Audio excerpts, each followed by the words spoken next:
이 방송은 19금으로 과도한 비속어와 욕설이 난무하니 노약자, 임산부, 청소년은 청취를 삼가주시기 바랍니다.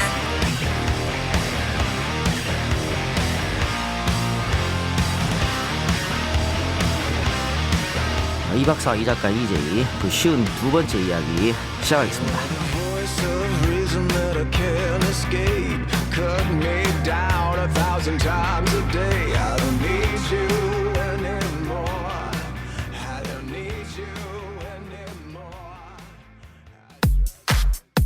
통큰 할인 반값 상조. 가격은 반값 월 9,900원. 품격은 더블. 팟캐스트와 함께하는 우리라이프 상조에서 실속 2배, 품격 2배.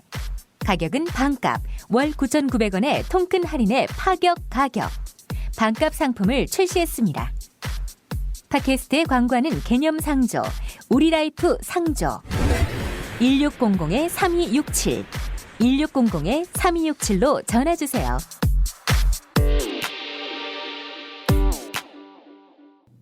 자, 오늘은 좀 특별한 시간을 갖겠는데요. 이재희 52회 인터뷰 시간을 갖도록 하겠습니다.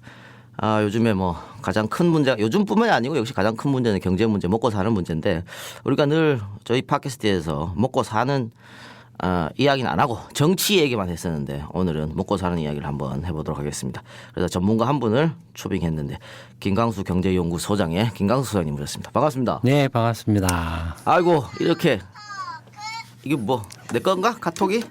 죄송합니다. 이 방송 기본이 안 돼 있네. 죄송합니다. 저 어려운 자리 고맙습니다. 시간. 아니야. 이렇게 불러주셔서 감사합니다. 또 우리 청취자 여러분, 오늘을 저희가 국민 TV에서 녹음을 하는 관계로 평상시에 저희 녹음 상태랑 달라도 좀 이해해 주시고, 저희가 부동의 팟캐스트 1위를 쭉 달려도 이렇게 녹음 시설이 없어서 메뚜기를 해야 하는 처지에 있습니다. 하여튼 국민 TV 협조를 받아서 이렇게 국민 TV에 다시 한번 감사를 드립니다. 그 김강수 소장님께서 지금 이 연구소가 얼마나 되셨죠?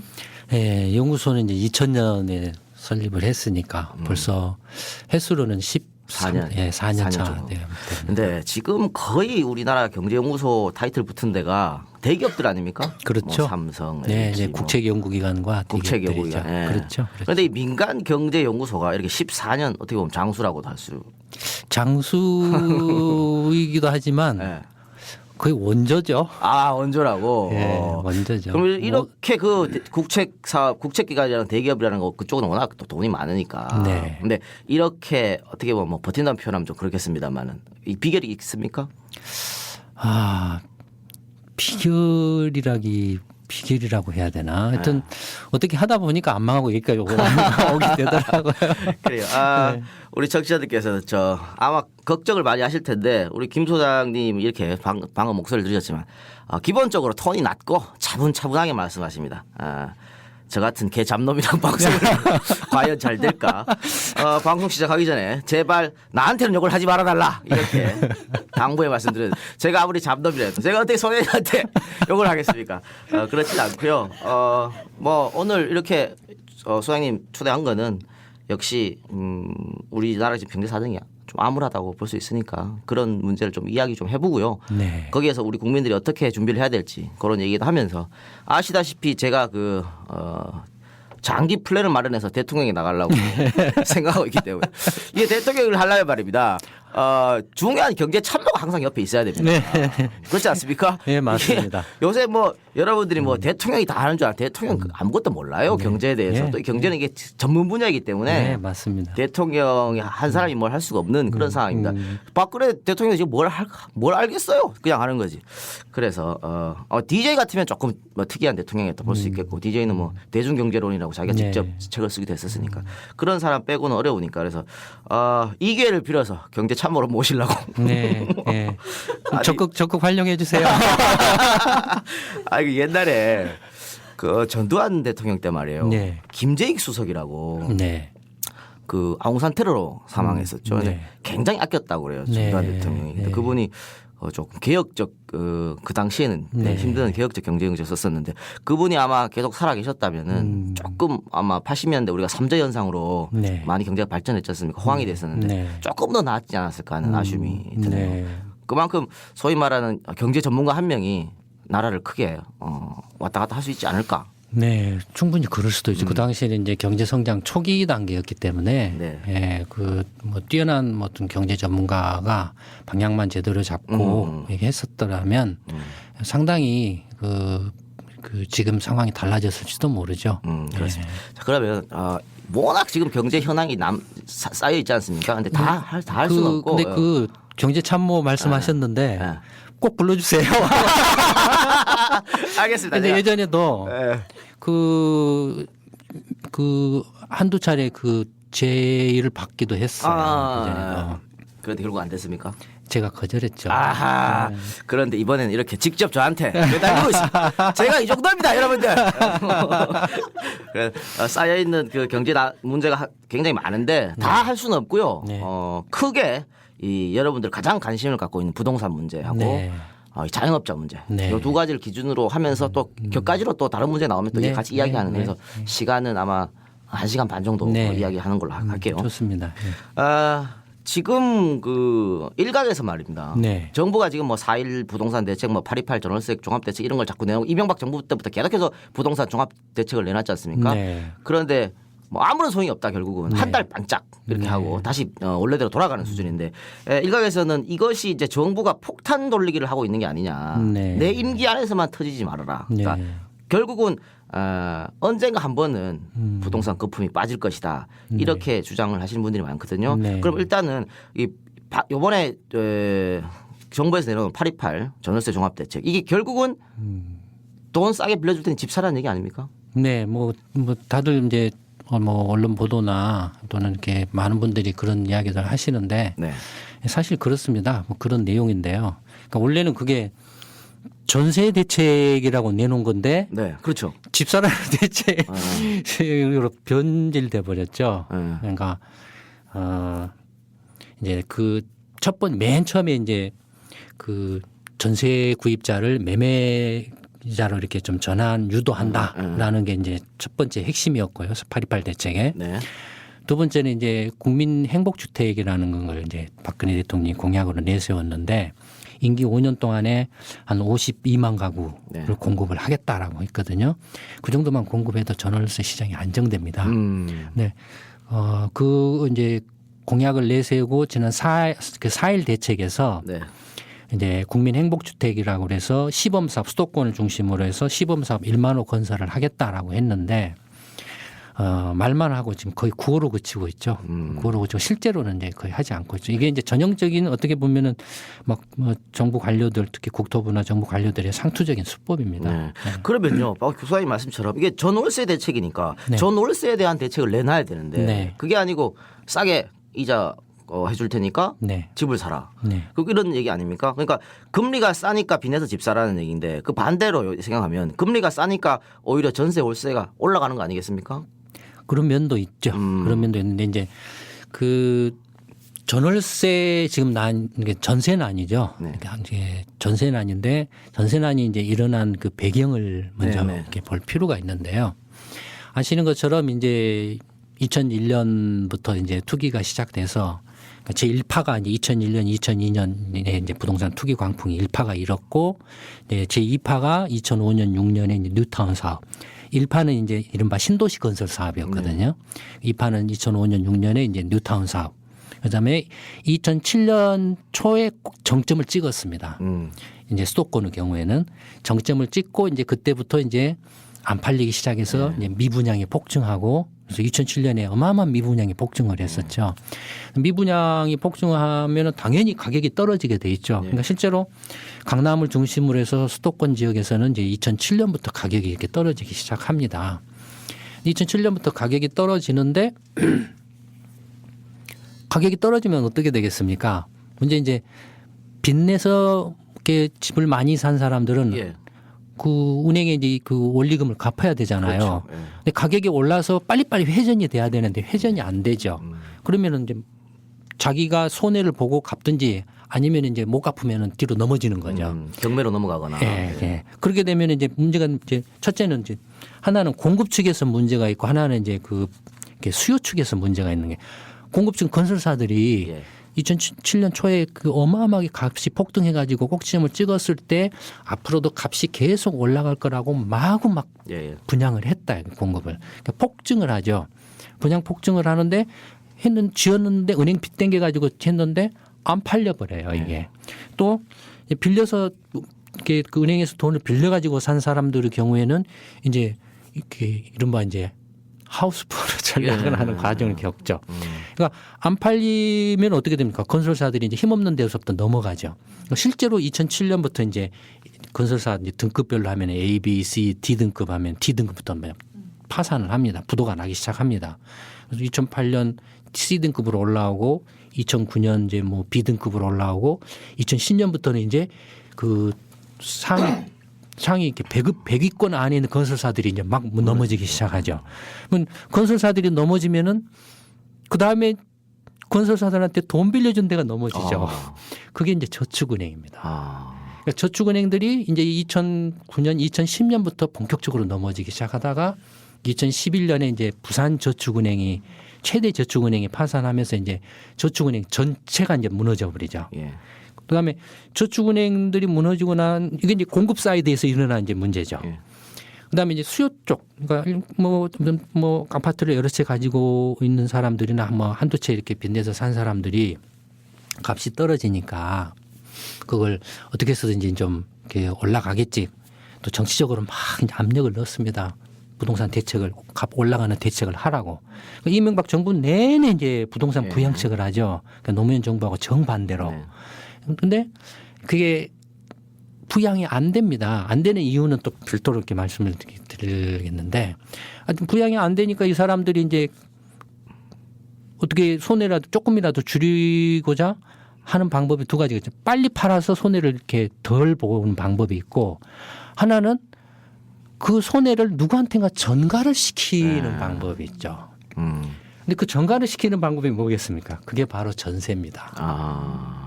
그래서 실제로 전세값이 2008년부터 올라가기 시작합니다. 집값이 떨어지는 시기하고 맞물려서 반대로 전세값이 올라갑니다. 실제로.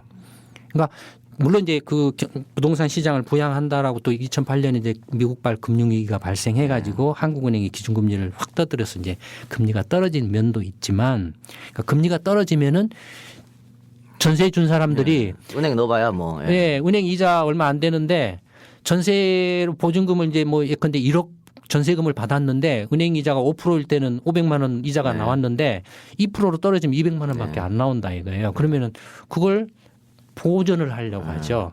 그러니까 전세금을 이제 올리고. 2억으로 올려버리는 아니면은 거죠. 월세로 전환한다든가. 그렇죠. 그렇게 그러니까 되는 거죠. 예. 그런 상황이 벌어지죠. 그래서 이제 전세값이 2009년부터 2011년까지 거의 한 40%가량 급등을 합니다. 계속 막 올라요. 네. 그때도 계속 이야기했는데 아무도 안 들어요. 아무도 안 들어요. 근데 결국은 어쨌든 전세 지금 대란이지 않습니까? 네, 그러니까 예. 근데 2012년부터 네. 전세값이 이제 별로 안 올라갑니다. 음. 왜냐하면 집값은 계속 떨어지고 있는데 네.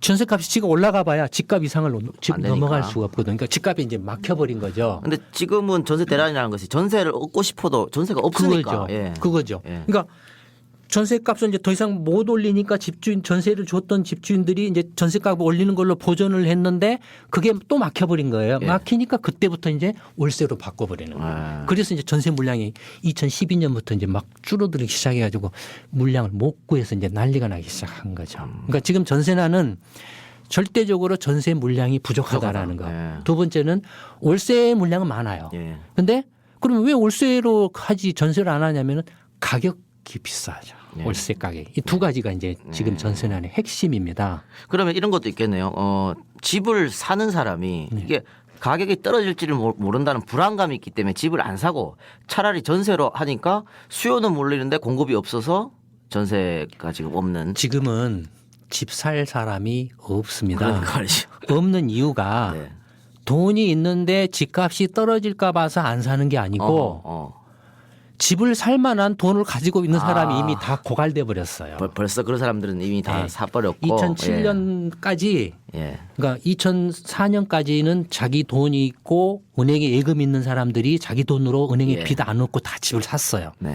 2005년부터 이제 은행이 이제 예금을 다 대출해주고 더 대출해주려고 하다 보니까 돈이 없어서 이제 은행채 발행하고 CD 발행해가지고 시장에서 이제 돈을 조달하고 2006년부터는 그것도 모자라 가지고 해외 가서 단기 고리채 달러 빚을 빌려다가 주택담보대출을 막 해준 겁니다. 지금 우리나라 은행이 그 정도입니까? 예, 2006년 7년에 그렇게 했어요. 네.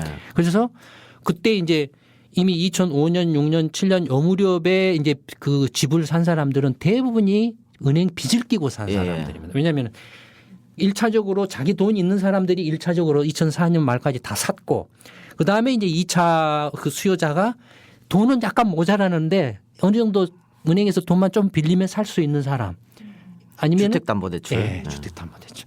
그러니까 그다음에 집값이 너무 오르니까 계속 오르겠지. 근데 내가 형편은 안 돼. 예. 소득이 안 돼. 근데 오를 거니까 무리해서라도 빚을 내서 좀 사두자. 그게 이제 2005년에서 7년 사이에 일어난 상황입니다. 그러니까 벌써 그때 그런 사람들이 다 사버린 거예요. 그러면 지금 남은 사람은 어떤 사람들이겠습니까? 은행에서 빚을 빌릴 수조차도 없는 사람들만 사실상 남아 있죠. 그러니까 이명박 정부 5년 내내 부양책을 했고 뭐 빚내서 사라고 했는데도 집을 살 사람이 없는 게 바로 그것 때문에. 그러면 2005년, 6년 그렇게 은행에서 많은 돈을 빌린 사람들이 네. 이제는 뭐 이자든 원금이든 갚아야 될 거 아닙니까? 그렇죠. 잘 돌아옵니까? 지금 그래서 하우스포가 지금 양산이 되고 야, 있는 그럼 이게 큰일이네요, 이거. 네, 문제 심각하죠. 심각하네요. 이게 사실은 IMF 올 때도 사실은 뭐 정부가 빚을 진 것보다는 이 재벌이나 은행이 빚을 져갖고 우리가 다 공적 자금을 메꿔준 거 아닙니까, 사실은? 그렇죠. 아, 참나. 시즌2가 올지도 모르겠네. 큰일 났네. 아, 이거 빨리 이민 갈 때를 알아봐야 되겠는데. 대통령 이미 뽑아놨는데 어떻게 해요? 4년간 어떻게 버텨야지. 아니, 나중에 대통령 할 거라고. 아, 제가요? 아, 다 갔다 오지 뭐. 그래. 그러면 이런 얘기가 있습니다. 그 전세 대란이 부동산 거품 붕괴의 시작이다. 뭐 그렇게 말씀하시는 분들도 계시더라고요. 아니 이미 이제 거품 붕괴는 이미 시작됐다고 2007년부터 보십니까? 시작됐습니다. 이미 돼서 수도권 같은 경우는 이제 평형에 따라서 면적에 따라서 이제 투기가 집중적으로 일어난 게 2004년까지는 중소형이었습니다. 네. 그다음에 큰 면적의 아파트 공급이 별로 없었어요. 비싸서 그 아파트를 살 수요가 그렇게 많지 않았어요. 2005년, 6년, 7년 이 무렵에는 그때부터 뭐가 나오냐면은 그 유명한 저기 강남의 초고층 주상복합 예, 아파트 복합 아파트. 타워팰리스가 등장하죠. 예. 그러니까 중대형 초고층 고가의 아파트가 이제 이렇게 공급이 이렇게 시작되죠. 그러면서 막 뭐 20억, 30억, 50억 이런 지금 아파트들이 상당히 많이 빠졌죠, 거의. 그러니까 이제 대형 이런 그 대형의 경우에는 그 당시 이제 투기가 집중됐고 왜냐하면 이게 한몫에 큰 돈을 번다고 예. 생각했기 때문에 그러니까 20억짜리가 거의 대형 경우는 수도권의 경우에는 40%에서 50%가량 빠졌습니다. 지금 상황이. 그럼 부동산 불패 신화라고 우리가 그동안 얘기했는데 그거는 한 2005년쯤에 벌써 끝났다고 끝났죠. 보시는 겁니까? 아, 그런데 지방의 집값은 왜 올라갑니까? 지방은 이제 그 시차를 두고 뒤따라왔죠. 아하. 시차를 두고. 그럼 지방은 아직 예, 지방은 수도권에서 막 올라갈 때게 지방은 그 건설사들이 수도권에서 막 투기가 막 한창 가지고 값이 올라갈 때 지방도 똑같이 투기가 막 일어나서 그 값이 올라갈 거라고 생각하고 어마어마하게 지방에다 지어댔어요. 네. 근데 지방은 수도권에 비해서 이제 돈이 적게 들고 소득도 낮고 경제 상황도 안 좋기 때문에 안 팔려버린 거예요. 그럼 미분양이 폭증을 했어요, 먼저. 그래서 지방은 수도권의 투기가 끝날 때까지도 막 헤맸어요. 그러다가 이제 2007년 이제 수도권에서 이제 거품이 꺼지기 시작하면서 거꾸로 이제 지방에서 수도권에서 이렇게 돌던 투기 자금들이 지방으로 원종으로 가는 거죠. 몰려서 지금 빠져가는 거죠, 이제. 아, 그럼 이것도 어떻게 보면 순간적인 현상이라고 봐야 되는 그렇죠. 그러니까 이미 지방도 네. 2009년, 10년, 11년 요 사이에 반짝 올랐다가 네. 2011년부터 이제 부산을 중심으로 해서 이미 또 떨어지고 있습니다. 네, 그렇군요.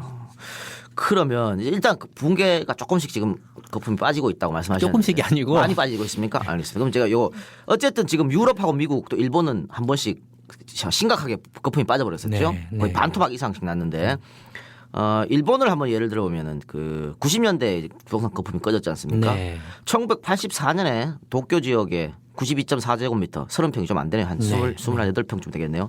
아파트가 1,200만 엔이었었는데 네.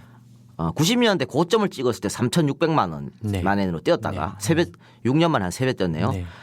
2011년 재작년도에 이게 400만 원으로 무너졌습니다. 네. 그러니까 한 얼마 빠졌습니까? 반토막이 아니고 반의 반토막으로 빠져버렸거든요. 그러니까 지금 거품이 시작됐다고 하셨는데 우리가 결국은 어디까지 빠질 것 같게 네. 보십니까? 네. 이거 좀 어려운 질문일 수도 있겠네요. 네, 이제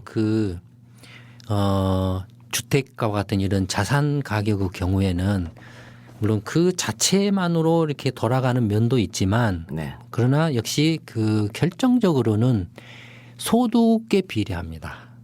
그러니까 나라 전체의 경제 소득 예. 또는 그 가계의 소득 수준에 비례합니다. 부자 동네 집값은 어떻습니까? 비싸죠. 가난한 동네 집값은 싸겠고, 싸죠. 예. 그러니까 소득에 비례합니다. 네네네. 가격이. 그러면 앞으로 그 집값이 어떻게 될 것인가를 이렇게 이제 내다보는 데 있어서 여러 가지 요인들이 있습니다. 다들 이미 이제 아시는 이제 인구 문제, 저출산 고령화로 인해서 지금 그 주택의 태반을 고령 세대가 60세 이상 고령 세대가 70% 이상을 가지고 있습니다. 있죠. 예. 이제 40대 이제 이른바 신규 수요 세대가 이제 저출산 세대가 이제 본격적으로 지금 이제 그 30, 40대로 진입을 하고 있는데 이 세대가 이 고령 세대의 한 그 지금 인구 그 연령대별로 하면은 한 70% 정도 가면 갈수록 이제 절반 50%까지 떨어지게 되어 있습니다. 집은 이제 죽어서 무덤까지 못 가져가잖아요. 집은 남아 있고 사람은 죽을 테고. 네. 예, 집이 남아 돌죠. 그러니까 그런 것들도 굉장한 압력 요인으로 작용하지만 저출산이니까 보통 한 가정에 애를 하나씩밖에 안 낳는데 네. 이래 되면 집은 남아 있지 않습니까? 부모님들 집은 뭐 결혼한 저쪽에 집안 남아 있고 그럼 그걸 어때 누구한테 물려줘야 될 텐데 네. 결국 나중 되면 이게 이제 집이 공급이 더 많아져서 집이 남아 돌 거라는 네. 말씀이시죠? 그렇죠. 네. 그래서 네. 저출산 문제가 결국은 집값 하락의 원인이 될 것이다. 이런 근데 분석. 그 저출산의 원인이 왜 저출산이 시작됐냐면 집값이 돼가지고 집값이 돼가지고 아니 그렇군요. 네. 맞죠. 요즘에 예. 3% 세대라고 그러잖아요. 결혼도 안 하고 결혼 안 하는 이유가 우리나라에서 뭐 돈 벌어서 아니 원래 이 정상적으로 한 10년이나 20년 직장 다녀서 돈 모으면 집을 살 수 있어야 되지 않습니까? 근데 지금 우리 서울에서 그렇게 못 사니까 아이씨 결혼 안 한다 이렇게 되는 거니까 참나 골치 아프네 근데 이거. 그 이제 사람 수 문제도 있고 네. 아까 말씀드린 이제 소득 문제인데 이것도 똑같습니다. 그 사람 문제, 저출산 문제하고 이제 외환위기를 겪고 나서 사람들이 이제 다 일자리가 불안정해지고 미래가 불안정해져 가지고 어떻게 살아야 되나 그전에는 조그마한 기업이라도 취직을 하면 네. 정년 퇴직까지 고용이 보장이 됐었어요. 그리고 부모들은 장남만 잘 가르치고 키우면은 노후는 장남한테 의지한다고 네네. 그랬어요. 그랬는데 외환위기가 딱 터져가지고 그게 다 깨져버린 거예요. 자식도 당장에 일자리 잃어버려 가지고 부모는커녕 자기 몸 가누기도 제대로 못하는 상황이 돼버렸거든요. 그러니까 이제 어떻게 하냐. 그다음에 그 정부는 정부대로 이제 각자 알아서 사세요. 이제 뭐 그게 뭐 노동시장 이제 유연하게 해서 할 수밖에 없습니다라고 이렇게 이제 말을 해버린 거예요. 책임 못 집니다라는 식으로 해버린 거예요. 그러니까 다 이제 자기 방어를 이렇게 하지 않을 수 없게 돼버린 거죠. 그런데다가 이제 그 금리가 그때 10% 하던 것이 5%로 툭 떨어져 버렸어요. 그러니까 은행에 예금하는 것이 유일한 저축수산 재테크였거든요. 이자 받아먹는. 예, 이자 받아먹는 게. 그다음 아니면 이제 상가 하나 사가지고 월세. 임대료 받는 거 그거였거든요. 근데 금리가 툭 떨어져 버리니까는 이자 가지고도 이제 생활이 안 되는 거예요. 그러니까 이제 그래서 재테크 붐이 이제 2001년부터 막 이제 시작되는 거죠. 재테크 붐이 일면서 그 이제 또 그 당시 이제 안타깝게도 DJ 정부가 이제 경기 부양한다라고 막 또 이제 막 튀었죠. 예, 청약저축제도를 폐지하고 신도시 뭐 이렇게 막 남발하고 떴다방 막 유도하고 막 이렇게 하죠. 그래서 이제 그 부동산 이제 투기로 이렇게 달려가는데 문제는 뭐냐면 모든 이제 국민들이 100이라는 그 돈을 가지고 있는데 100 중에 한 50은 일자리를 만드는데 생산적인 것에 투자를 하고 30은 뭐 조금 이렇게 좀 안전망을 만드는데 투자를 하고 나라 전체로 봤을 때 20은 뭐 예비비로 좀 이렇게 여분으로 좀 남겨두고 이렇게 해야 경제가 지속적으로 이렇게 지속 가능한 성장을 하는데 갑자기 충격이 가지고 이제 어떻게 해야 돼? 각자 알아서 사세요 하니까는 자기 방한다고 전부 재테크로 달려가 가지고 가지고 있는 돈 100 중에서 80이나 90을 갖다가 부동산에다 다 집어넣어버린 거죠. 나라 전체로 보면. 그럼 돈이 거기에 묶여버린 거예요. 묶인 돈을 그럼 풀어낼 수 있냐 이거예요. 돈은 이미 써가지고 건물 아파트 콘크리트 시멘트 건물로 되어 있는데 그걸 누군가가 다른 데서 열심히 일해가지고 높은 월급을 받아가지고 그걸 비싸게 사주지 않는 한은 가격 유지가 안 되죠. 그렇죠. 그러니까 이미 한번 딱 그 부동산에 이렇게 자원을 갖다가 과다하게 투자를 해버리면은 빠져나올 수가 없습니다. 그다음에 못 빠져나오면 어떻게 됩니까? 이제 가격 떨어지면 네. 부실화 되죠. 부실채권이 되죠. 은행 빚을 못 갚아서 경매 걸리고 차압당하고 하는 부실채권이 돼버리죠. 나라 전체로 보면은 그런 어마어마한 부실채권이 지금 발생이 있어요. 그러면은 어떻게 하냐 이거죠. 자원은 없는데 사람밖에 없는데 투자를 이렇게 해서 일자리 만들어 가지고 소득을 늘려야 되는데 이미 잘못 투자를 해 가지고 물려서 거기서 돈이 회수가 안 되죠. 회수가 안 되니까 소득이 늘어나겠습니까 앞으로? 굉장히 가능성이 희박해요. 소득이 안 늘어나면 집값이 어떻게 되겠습니까? 이게 더 결정적입니다 지금. 우리 소득 대비 집값이 지금 너무 부풀어져 있다 이렇게 네, 지금도 높죠. 높다. 그러니까 결국은 예, 어느 정도로 높냐면 네. 아까도 잠깐 이야기를 하셨지만 예, 나라마다 이제 그 주거 여건이나 상황이 좀 다르긴 합니다만 미국의 경우에 평균 이제 중간 계층의 세대를 기준으로 했을 때 신규 주택 이게 이제 한국으로 치면은 이제 그 미국 보면은 한 100평이나 200평 되는 마당이 있고 2층짜리 단독주택 그게 이제 일가구형 주택입니다. 그래서 방이 3개, 침대가 3개 있는 방이 있고 그러니까 굉장히 커요. 그런 그 주택의 그 새 집이 30만 달러 정도 됩니다. 지금 가장 그 비싼 때가 평균. 3억 한 5천만 원. 그러니까 뭐 한 3억 원 정도 3억 지금 원 잡고, 예. 예. 3억 원, 3억 1천만 원이나 이런 정도, 예. 2, 3천만 원 이 정도 되죠. 그다음에 중고 주택, 뭐 이제 지은 지 한 5년, 10년 이렇게 된 주택의 경우에는 지금 한 20만 달러 합니다. 그러니까 한 2억 원을 약간 넘어가는 정도죠. 일본의 경우에 동경을 중심으로 하는 도쿄를 중심으로 하는 수도권 지역에 이제 아까 아파트를 말씀하셨는데 아파트는 일본의 목조 주택입니다. 예, 못 사는 사람들 예. 오시고. 예. 예, 맨션이라고 하죠. 우리로 치면 아파트죠. 예, 근데 만션. 예, 수도권 지역에 동경을 중심으로 하는 수도권 지역에 맨션하면 상당히 좋은 주택에 들어갑니다. 근데 그 좋은 주택의 집값이 지금 현재 2013년 봄에 그 평균 3,400만 원 정도 합니다. 예. 그러면은 한국 돈으로 치면은 4억 원 정도 네. 막 이렇게 된다라고 보죠. 또 이게 도쿄를 중심으로 한 수도권 지역이. 그다음에 중고주택 이게 한 2,200~300만 원 정도 합니다. 그러면 한 2억 원대 후반 정도 되거든요. 그러면은 이제 한국과 일본과 미국의 1인당 국민소득을 이제 비교를 해보면 그랬을 때 우리가 터무니없이 지금 집값이 비싼 거다. 미국의 1인당 국민소득은 46,000달러, 네. 일본은 44,000달러, 한국은 22,000달러입니다. 그러니까 한국보다도 국민소득 대비로 치면은 2배 이상이 되는 나라의 집값이 그 정도다. 그 정도인데 한국에 지금 예컨대 아파트 서울 네. 중심으로 한 수도권 지역의 아파트의 평균 가격이 얼마냐라는 거죠. 예. 그랬을 때 만약에 소득 대비로 치면 예. 이거 굉장히 이건 우리 12월 7일 날 그 세미나 때 하려고 여기서 하네. 아, 미리 감사드립니다. 굉장히 중요한 이야기입니다. 예. 소득 왜냐하면 소득 경제 그 소득 경제의 그 성장 그러니까 규모하고 그 소득 수준에 절대적으로 비례합니다. 아, 집값은 결국에는 그렇게 갈 절대적으로 것이다. 비례 예. 수렴합니다. 네. 그러니까 한국의 경우에는 집값이 어느 정도로 가냐? 왜냐하면 한국만 딱 문 닫고 살면 뭐 안 그럴 수도 있는데 일본하고 경쟁해야죠. 미국하고 좀 삼성전자는 애플하고 피나게 경쟁하잖아요. 그러면은 경쟁하는데 만약에 원가 나라 전체로 봤을 때 원가 비용 원가 구조로 봤을 때 미국의 집값도 원가 비용이잖아요. 가격 경쟁력이에요. 집값은 뭐 이렇게 보통 한 2억 원대 3억 원대인데 한국이 그보다 더 비싸다. 소득은 절반인데 경쟁력이 있겠습니까?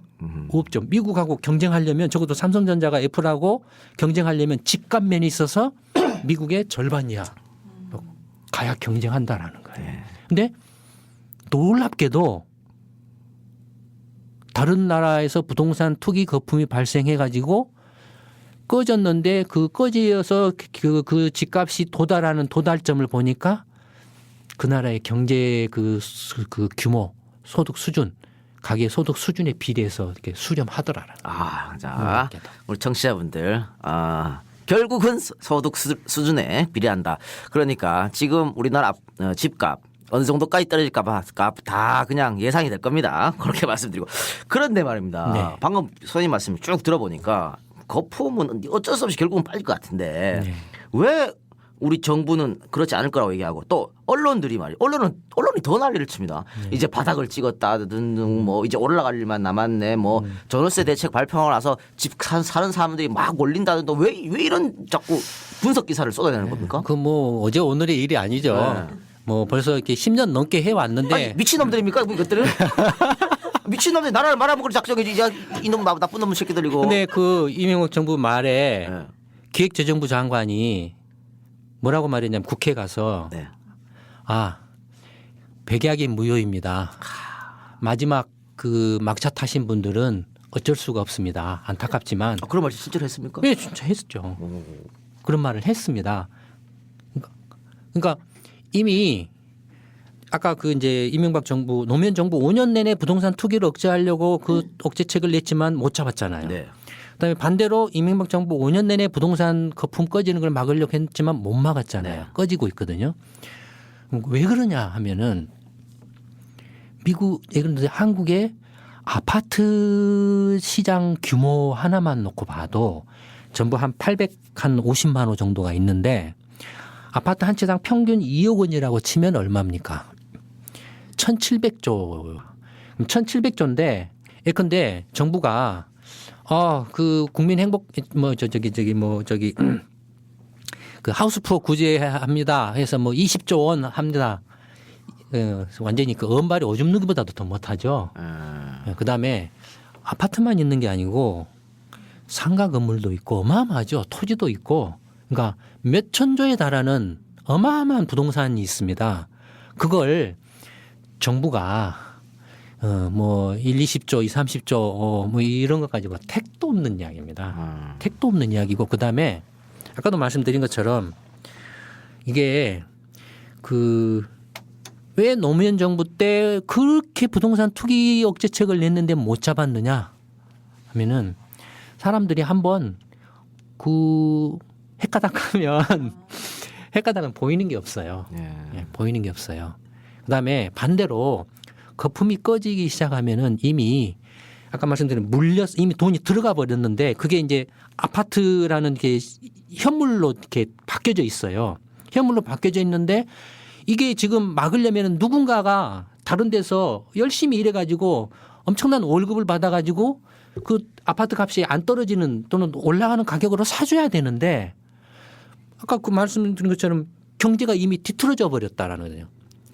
부동산에 다 몰빵 해놔가지고 일자리나 소득을 낼 수 있는 성장 잠재력이 다 죽어버린 거예요.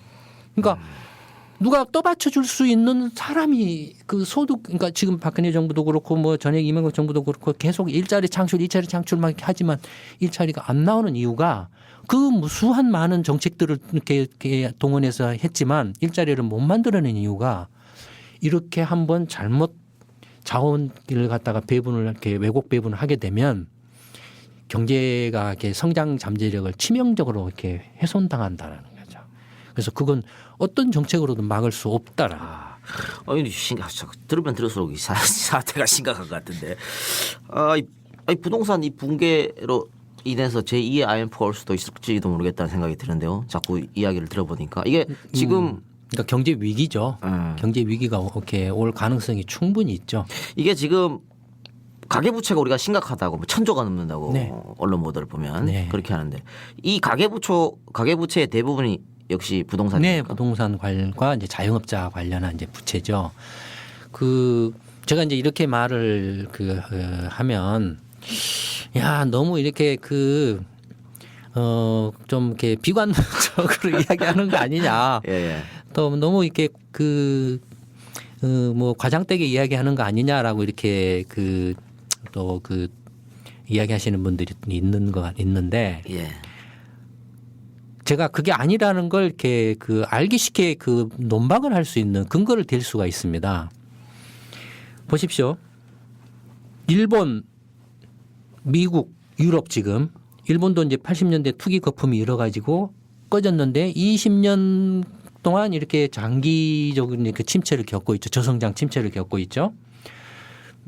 미국도 2008년에 부동산 거품이 꺼져가지고 지금 벌써 6년, 7년째 그것도 상상을 초월하는 어마어마한 빚을 쏟아 부어가지고 예. 하고 있는데도 지금 출구 전략에 할 수 있느냐 없느냐 지금 이 상황이죠. 예. 유럽은 지금 경기 저거 주저앉느냐 어쩌느냐 뭐 지금 그런 상황이죠. 그러면은 미국 그 사람이나 일본 사람이나 유럽 사람들이 한국 사람보다도 바보고 멍청해서 뭘 몰라서 그 부동산 투기 거품이 꺼지는 걸 못 막았겠냐라는 거죠. 예. 일본 정부가 빚이 천문학적입니다. 어마어마합니다. 그 빚이 왜 생겼냐면요. 부동산 거품이 꺼지는 걸 막으려고 토건 사업을 무지막지하게 벌린 거예요. 그래서 폭증을 한 거예요. 그러면 그렇게 했는데 막아졌냐 이런 거예요. 그런데 일본이 그렇게 해서 실패했는데 우리는 왜 우리 정부는 왜 그걸 따라하는 모르겠네요. 참나. 그래서 우리가 답답하네. 계속 경고를 하고 있잖아요. 그렇게 하면은 미국이나 일본이나 유럽이 이미 다 보여줬는데 왜 그런 바보 짓을 또 하느냐? 그렇게 하냐라고 계속 경고를 하고 있는 거예요. 그렇게 경고를 했음에도 듣질 않네요. 네. 역시 그래서 우리 EJ 최고의 팟캐스트 EJ에서 이렇게 말씀해 주셔서 더 많은 분들이 아셔가지고 정부를 여론적으로 압박하겠죠. 뭐. 그러면 우리 왜 주택 보급률이 100%를 넘었다고 하지 않습니까? 네. 지금 어느 정도 됩니까? 110% 됩니까? 네, 뭐 그 기준에 따라서 왔다 갔다 하는데 네. 어쨌든 뭐 지금 길바닥에 자는 사람 없잖아요. 네. 네, 그냥 집이 남아 돌죠. 왜냐하면은 지금 지어놓고도 안 팔려가지고 빈집으로 있는 미분양 아파트가 지금 이 건설사들이 정부에 그냥 자진 신고한 것만 해도 서울, 인천, 경기 수도권 지역만 지금 한 2만 호 정도 됩니다. 그럼 정부나 특정 언론에서 공급이 부족해가지고 뭐 어쩌고 이거 다 거짓말이네요. 네. 고민도 안 하시고 예 하셔서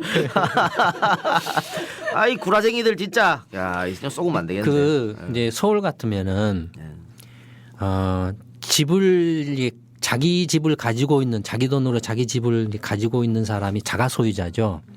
40%밖에 안 됩니다. 전체 가구에. 네. 60%는 전세나 월세를 사는 무주택자입니다. 그럼 이제 자기 집을 가지는 이 40% 가운데 또 완전히 이제 빚 없이 자기 집을 가지고 있는 사람과 네. 은행에서 대출을 끼고서 이렇게 그 집 한 채 달랑 가지고 있는 이른바 하우스푸어죠. 네. 가 있잖아요. 네. 그럼 이 하우스푸어가 대체적으로 한 20% 정도 됩니다. 그러면 나머지 이 20%는 빚 없이 순전히 자기 돈으로 집을 가지고 있는 사람이죠. 네. 그러면은 60%의 전세나 월세 사는 사람들의 집은 누가 지어서 공급을 하고 있죠? 은행에서 빚내 가지고 달랑 한 채 가지고 있는 사람이 공급을 하는 겁니까? 아니죠. 이건 자기가 살고 있는 거죠.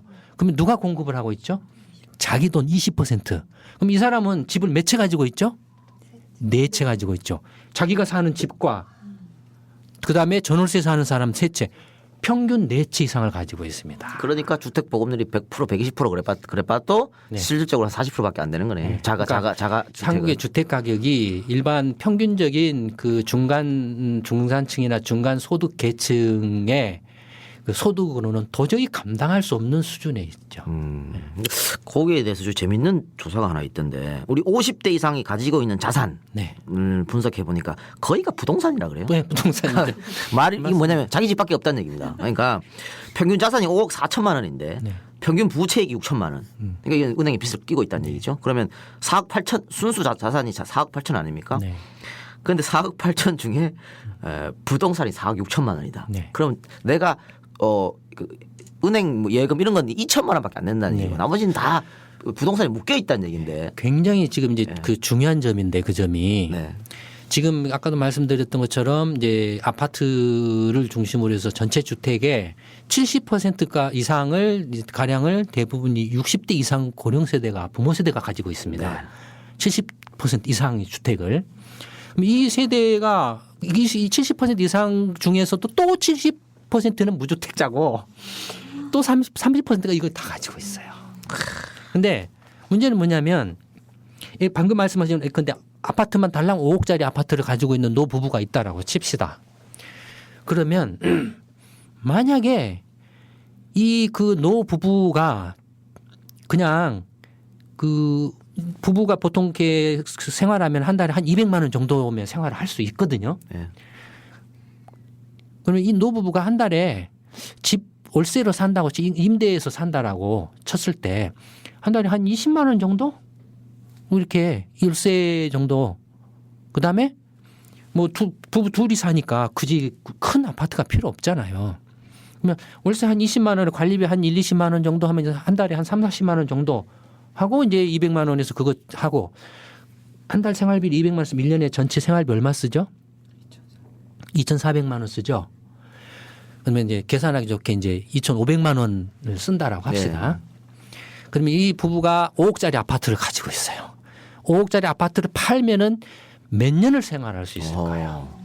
그렇네요. 탁 나오네요. 답이. 20년을 생활합니다. 60세 부부가 80세까지 자기 아파트 그 팔고서 살 수가 있습니다. 그러니까 영구 임대주택이 그래서 중요한 겁니다. 그렇네요. 네. 왜냐하면 지금 기초연금이다 뭐다 이렇게 떠들잖아요. 그거 필요 없습니다. 왜 그거 합니까? 이미 능력이 있는데 돈도 있어요. 그다음에 젊은 사람들 아까 말씀드린 이미 자원 배분이 잘못돼 가지고 뒤틀려서 엉망진창이 돼버렸는데 젊은 사람들한테도 그런 아주 좋은 양질의 그 우량한 고급 그 임대주택을 공급을 해주면 이 사람들이 왜 결혼 안 합니까? 그러면 신규 주택 수요가 생겨나죠. 그렇죠? 그럼 집값도 안정됩니다. 그다음에 지금 자영업 이제 이야기가 나오겠지만 자영업이 안 되는 이유가 애를 안 낳니 부모 세대는 소비하는 세대가 아닙니다. 저축하는 세대였습니다. 그러니까 돈 모으는 세대였어요. 자식 세대가 소비하는 세대입니다. 그런데 이 자식 세대가 인구가 팍 줄어버리니까 그래서 산부인과가 망해버린 거예요. 백화점의 유아용품과가 다 문 닫아버린 거예요. 내수가 안 돌아가니까. 그렇죠. 자영업이 이따 얘기하고 그러면은 결국은 이거 정부가 지금 뭐 부동산 대책 내놔가지고 이게 가격대 맞출 게 아니고 공공 임대주택 같은 거를 많이 만들어야 결국은 된다는 말씀이십니까? 그렇죠. 아까 그 이제 전세난 관련해서 네. 절대적으로 물량 부족이다라는 거죠. 월세로 돌려버리니까 네. 전세 물량이 부족해서 전세난이 일어났다면 어떻게 해야 됩니까? 물량을 늘려주는데 민간의 물량은 있어요. 그런데 이걸 월세로 돌려버리니까 그러면은 정부가 공공 임대주택을 대폭 늘려주면 수도권 지역에 아까 이렇게 신도시 건설 사업이나 뉴타운 사업은 사람을 죽여서 감까지 했는데 뭐 보금자리 주택 한 거 취소한 거다가 아니면 따로 이렇게 좀 그린벨트 뭐 이런 거 해가지고 공공 임대 신도시 건설 하면은 금방 잡힙니다. 근데 정부에서 행복주택이니 보금자리 주택이니 이것도 그런데 비싸던데요. 우리가 들어가기는 절대 싼 금액이 아니에요. 기존에 이제 그 기존 시세에 가격의 맞추려니까. 시세에 비하면은 싸죠. 시세에 비해 싼데 그래도 서민들이 느끼기에는 네. 어휴, 그래도 비싸다. 이제 그것이 이제 첫걸음이니까. 첫걸음이니까. 근데 어쨌든 물량을 공급을 해주는 게 첫 번째 전세난 해결의 이제 첫 번째고 그래서 공공임대주택 공급을 저희가 이미 2001년 그 DJ 정부 때 저희가 그 정책 용역 의뢰를 받아서 용역을 해줬을 때 이제 앞으로는 이렇게 공공임대주택을 전체 그 주택의 20%까지 늘려가야 된다라고 이렇게 해서 그래서 그때 국민주택 그 100만 호 건설 사업을 발표를 했어요. 근데 그게 엉망진창으로 이렇게 해버리다 보니까 안 하는 이만 못하는 꼴이 돼버린 거죠. 근데 그게 지금 이제 전세난을 해결하는 첫 번째예요. 첫 번째 공공임대주택 공급을 확대하는 거. 박근혜 대통령의 그 아까 말한 서민주거복지 정책에서 임기 5년 동안에 50만 원 넘게 공급하겠다. 절대적으로 해야 됩니다. 그거 반대하면 안 됩니다. 근데 행복주택 뭐 막 만든다 이랬는데도 또 일부 특정 지역에서 거기 사는 주민들이 반대를 하고 있지 않습니까? 그러니까 그래서 하는 소리가 뉴타운 사업은 그 용산 그 봐보세요. 사람 죽여가면서 했잖아요. 네네네. 아니 지금 상황이 지금 이제 젊은 사람들이나 지금 이제 주택이 저소득층만의 문제가 아니라 중간계층이 다 지금 휘청을 왜냐하면 전월세 사는 사람들이 30, 40대 중간계층이에요. 중간소득 월급쟁이들이에요. 이 사람들이 다 지금 흔들리고 있어요. 그러니까 저소득층만을 위한 무슨 행복주택만이 지금 필요한 게 아니라 근본적으로 이제 그 주택에 대한 개념들이나 생각들을 좀 바꿔서 바꿔야겠다. 네, 네. 바꿔서 근본적으로 주택 전체 그 공급 물량에서 정부가 이제 가격 안정 장치 역할을 좀 해야 된다. 그러려면 물량을 공공임대주택 물량을 적어도 한 15%에서 20% 정도까지는 끌어올려야 된다라는 거죠 지금. 아니 제가 목동을 사는데 네. 목동에 프랜카드 많이 떨어졌어요. 아니 이게 행복주택 반대한다고 온 사방이 붙어 있었거든요. 근데 이거는 결국 집값 떨어지기 때문에 반대하는 거라고 볼 수 있을까요? 뭐 그런 거죠. 그런 건데. 근데 아마 그런 것은 세계적으로 한국 정도뿐입니다. 세계적으로. 아이고 천박해라.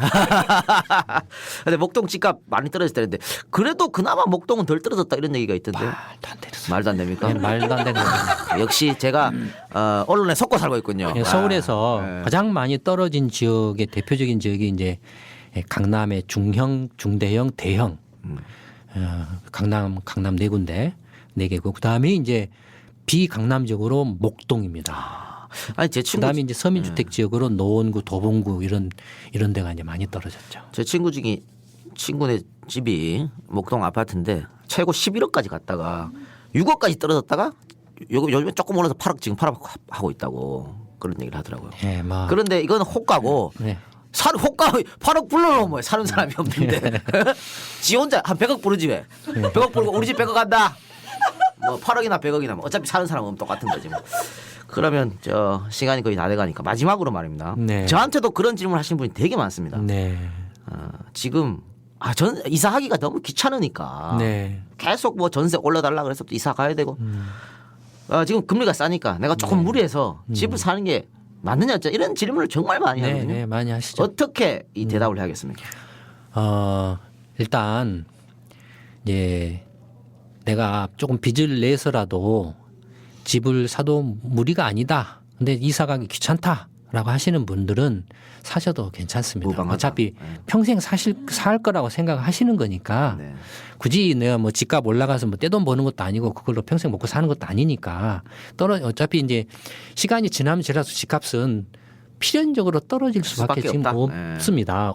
없는데 그다음에 당연하죠. 지금 왜냐하면은 한국이 그 황당한 게 옆에 그 낡은 아파트가 있는데 옆에 새 아파트가 같은 평형이 세면 그 낡은 아파트 가격이 새 아파트가 똑같아져 버려요. 그러니까 감가상각이라는 게 없어요. 한국은 감가상각이라는 게 없어요. 근데 이제는 이제 그걸 무시할 수 없는 상황이 와버렸습니다. 와서 감가상각을 하고 그다음에 특히나 아파트 문제가 심각한 건 재건축입니다.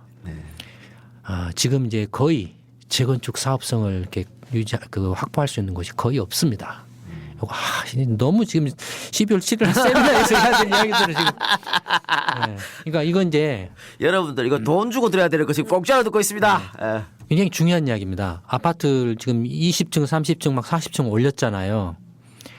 나중에 재건축할 때는 분담금이 어마어마합니다. 지금 분담금을 감당할 수가 없어요. 예. 감당할 수 없는데 그러면은 사업을 못하면 어떻게 되겠습니까? 땅을 나눠가져요. 그 땅을 나가면 몇 평을 가질까요? 2-3평이겠죠. 많아봐야. 예. 틀림없이 그런 상황이 올 겁니다. 그러니까 맞네요. 김광수 경제연구소가 지금까지 말해가지고 그렇게 안 된 게 있으면 한번 이야기해 보세요. 아하 여기서 또 깔때기 한번 들어가고. 아니요.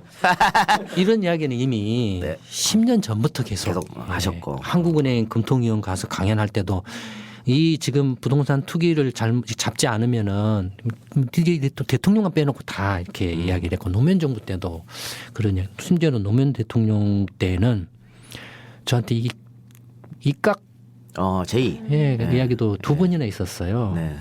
직접 청와대 비서실에서 비서실장이 연락을 해서 대통령이 만나자고 네. 부동산 문제 때문에. 네. 근데 정권 말기 연락이 와서 다 엉망으로 해놓고 독박 쓰게. 네, 독박을 쓸 수 없다 해가지고 거절을 했죠. 잘하셨습니다. 근데 이렇게 입각 제의를 거절하신 분이 저한테 좀 제발 좀 도와달라고 지금 입각 요청이 들어왔어요. 알겠습니다. 근데 이거 말씀 중에 좀 재밌는 게 있네요. 진짜 감가상각이 없다 우리나라 주택은. 네. 그러니까 저기 뭐 엄마 아파트 같으면 지금 몇 년 돼 30년 40년 됐는데 아직도 참나 다 쓰러진 아파트가 말이죠. 재밌네. 근데 결론은 능력이 조금 괜찮고 네. 이거를 내가 주거의 목적으로 생각해서 네. 계속 살겠다고 생각하신 분은 집을 사도 네. 빚을 조금 내서 네. 어차피 이자가 싸니까 그죠? 네. 좀 해서 무리한 게 아니지. 네. 계속 상관없겠다. 네. 다만 조금 여력이 없으신 분들이 예, 무리하게 빚을 내서 하면 예, 그건 안 하면은, 된다. 예, 위험하죠. 위험하다 이 위험하죠. 말씀이군요. 아무리 저금리라 그래도. 네, 뭐 저금리 금리가 싸다 한들 네. 집값이 떨어지면 지금 그 집값 떨어지는 게 최소 뭐 억에서 뭐 이렇게 중형 같은 경우는 이게 물론 이렇게 그 예컨대 이제 뭐 대형 50평형 같은 경우는 뭐 일산이나 분당 같은 경우는 10억짜리가 5억 이렇게 떨어져 있어 4억. 네. 일산 같은 경우도 일기 신도시인데 8억짜리가 4억으로 절반 떨어져 있어요. 금리가 싸다 한들 지가 얼마나 그렇네요. 이자 그 절감이 되겠습니까? 네. 택도 없는 이야기예요. 그러니까 취득세 감면해 준다고 한들 1% 깎아준다 한들 취득세 1% 깎아 한 300만 원인가 500만 원 한 그 3억짜리 아파트를 기준으로 했을 때 취득세 절감 그 비용이 한 300만 원, 500만 원 정도 됩니다. 근데 실제로 그걸 사가지고 집값이 뭐 몇 천만 원 떨어져 버리면은 그 차라리 안 사는 것만 못하죠. 근데 이렇게 한 소리죠. 지금 전세가 구할 데가 없으니까. 네. 전세 구하기 어려우니까 LIC 집을 사자. 월세 내는 걸 되게 아까워하시거든요. 우리나라 사람들이. 아니, 지금 그렇게 몰아가고 있죠. 지금 언론과 정부 관료들과 뭐 정치권이 그렇게 몰아가고 있죠. 지금. 그럼 차라리 월세를 하는 게 낫다고 보십니까? 근데 지금 이제 그래서 이제 그 전세난 대책의 첫 번째가 무슨 빨리 그 전세 물량 영구 임대 공급을 확대하고 대규모로 확대하고 두 번째가 지금 이제 월세를 부담스럽게 느끼는 게 월세가 전세비 상대적으로 비싸기 때문에 그렇습니다. 똑같은 그 가격인 물건인데 그러니까 월세 가격을 빨리 현실화하는 방안을 마련해라라는 거죠. 지금 너무 비싸니까 월세. 예, 보통 이제 일부 기준으로 하는데 일부면 이제 12%뭐 이렇게 되잖아요. 연으로 치면. 근데 지금 은행 그 주택담보대출이 뭐 이렇게 뭐 3, 4%, 4% 이렇게 많이 봐야 이 정도인데 적어도 그 수준까지는 현실화를 할 필요가 있다 이겁니다. 저는 너무 비싼 거 정말 한꼬방 같은 집도요. 월세 50, 60씩 해요. 네. 저는 뭐 싸게 25만 원짜리 살고 있습니다만은. 알겠습니다. 그러면 아이고 이거 한 45분간 하려 했는데 한 1시간 가까이 했네요. 이야기를 했네요. 물 드릴까요? 있습니다. 고맙습니다. 다음 그러면은 하여튼 열변을 토해주셔서 감사드리고 부동산 문제는 우리가 정말 쉽게 볼 문제가 아니네요. 좀 심각하게 생각해야 될 것 같고. 네. 아까 경제 위기를 말씀하셨는데 네. 시간 문제일 거라고 봅니다.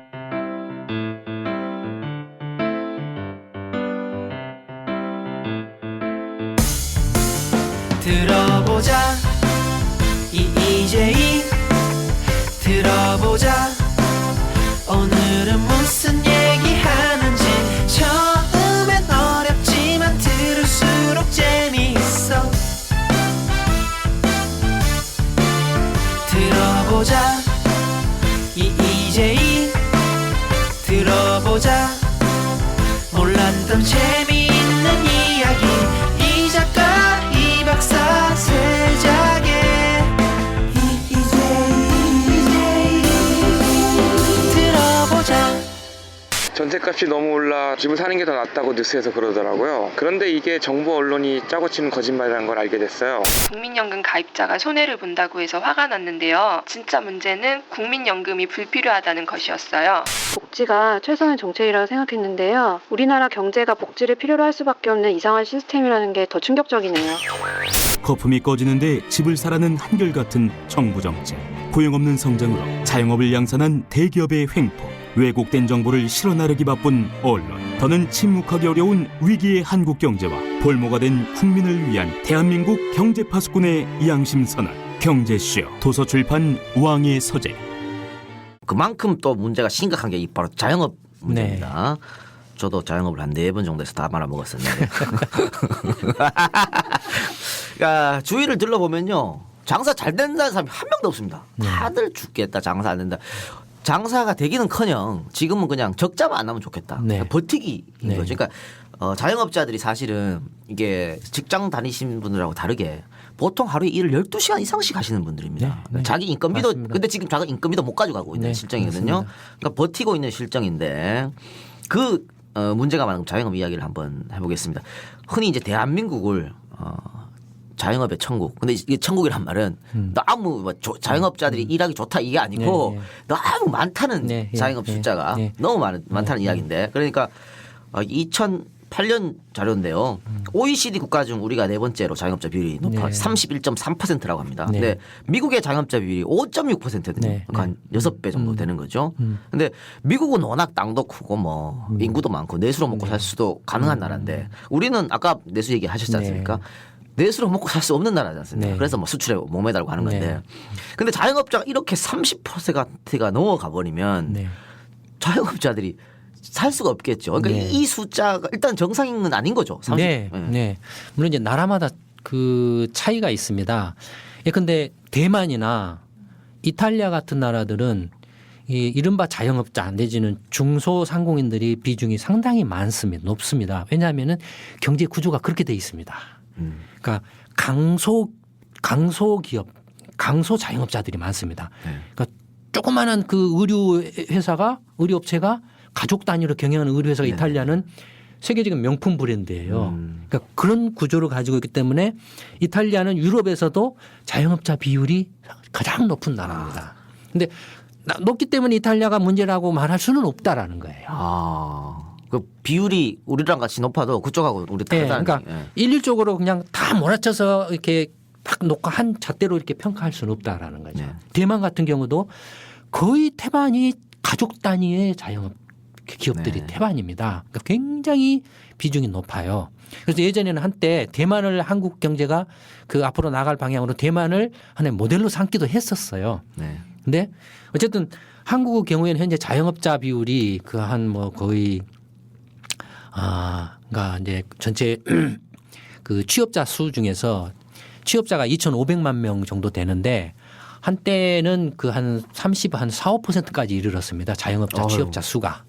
그게 지금 이제 한 600만 명 조금 못 되는 숫자가니까 그러면 이제 한 30% 정도 되나요? 그 정도 되겠죠. 그래도 선진국 가운데서는 가장 압도적으로 높습니다. 높은 비율이다. 다른 이제 미국이나 일본 이런 데는 기껏해야 10%, 5% 이런 정도거든요. 한국에 도대체 왜 이렇게 자영업자가 많냐? 그건 이제 90년대 말에 일어난 외환위기에서 이제 시작이 됩니다. 그 전에는 자영업자가 그렇게 많지는 않았어요. 있긴 있었지만 그 전에는 자영업자의 태반이 뭐였죠? 술집이었죠. 80년대, 90년대. 왜냐하면 70년대, 80년대 초에 이제 경제 성장한다라고 그래서 농촌이나 시골에서 이제 어린 이제 여자들을 이렇게 상경해서 공장에 이렇게 가서 취업해서 그 이제 그 여공들이 고생해가면서 돈 벌어서 시골에 있는 동생한테 학비 보내주고 부모님한테 생활비 보내드리고 해서 했거든요. 그러다가 80년대 들어오면서 이제 이게 막 경제가 휘청휘청해요. 계속 이렇게 쭉 성장해온 게 아니라 막 굉장히 파고가 많았어요. 그럼 그때마다 이제 다 대량 실업되는 거예요. 갈 데가 없잖아요. 그러니까 이렇게 어마어마하게 이제 술집들이 많이 늘어났죠 그때. 그러니까 참 말도 안 되는 상황들이 많이 벌어지기도 했죠. 근데 어쨌든 그랬음에도 불구하고 전국적으로 보면은 자영업자 수가 그래도 그렇게 그 많지는 않았어요. 심각한 상황은 아니었어요. 또 부모들이 우리 이 작가님 부모님도 이 작가님 이렇게 학교 보낼 때 나는 이렇게 허드렛일하면서 손에 물 묻히고 고생하지만 내 자식은 이런 고생을 안 시켜. 그래서 다 학교 보낸 거예요. 그러니까 자영업을 안 시키려고 한 거예요. 그렇죠. 외환위기 전에는 그래서 자영업자가 그렇게 안 늘어났어요. 우리 아버지가 내가 대학교 졸업할 때 자영업 한다니까 다리 몽둥이를 부러뜨리려고 그런데 내가 빡빡 우겨갖고 했다가 박살 개박살이 나는. 실제로 그랬어요. 네. 근데 이제 외환위기가 딱 터지고 나서 이제 전부 공중으로 붕 떠버리니까 그때 이제 그 김대중 대통령이나 DJ 정부가 했던 게 이른바 신지식인이라는 말이었습니다. IT 벤처. 뭐 아니요. 그러면요. 코미디언 심영래도 신지식인이고 네.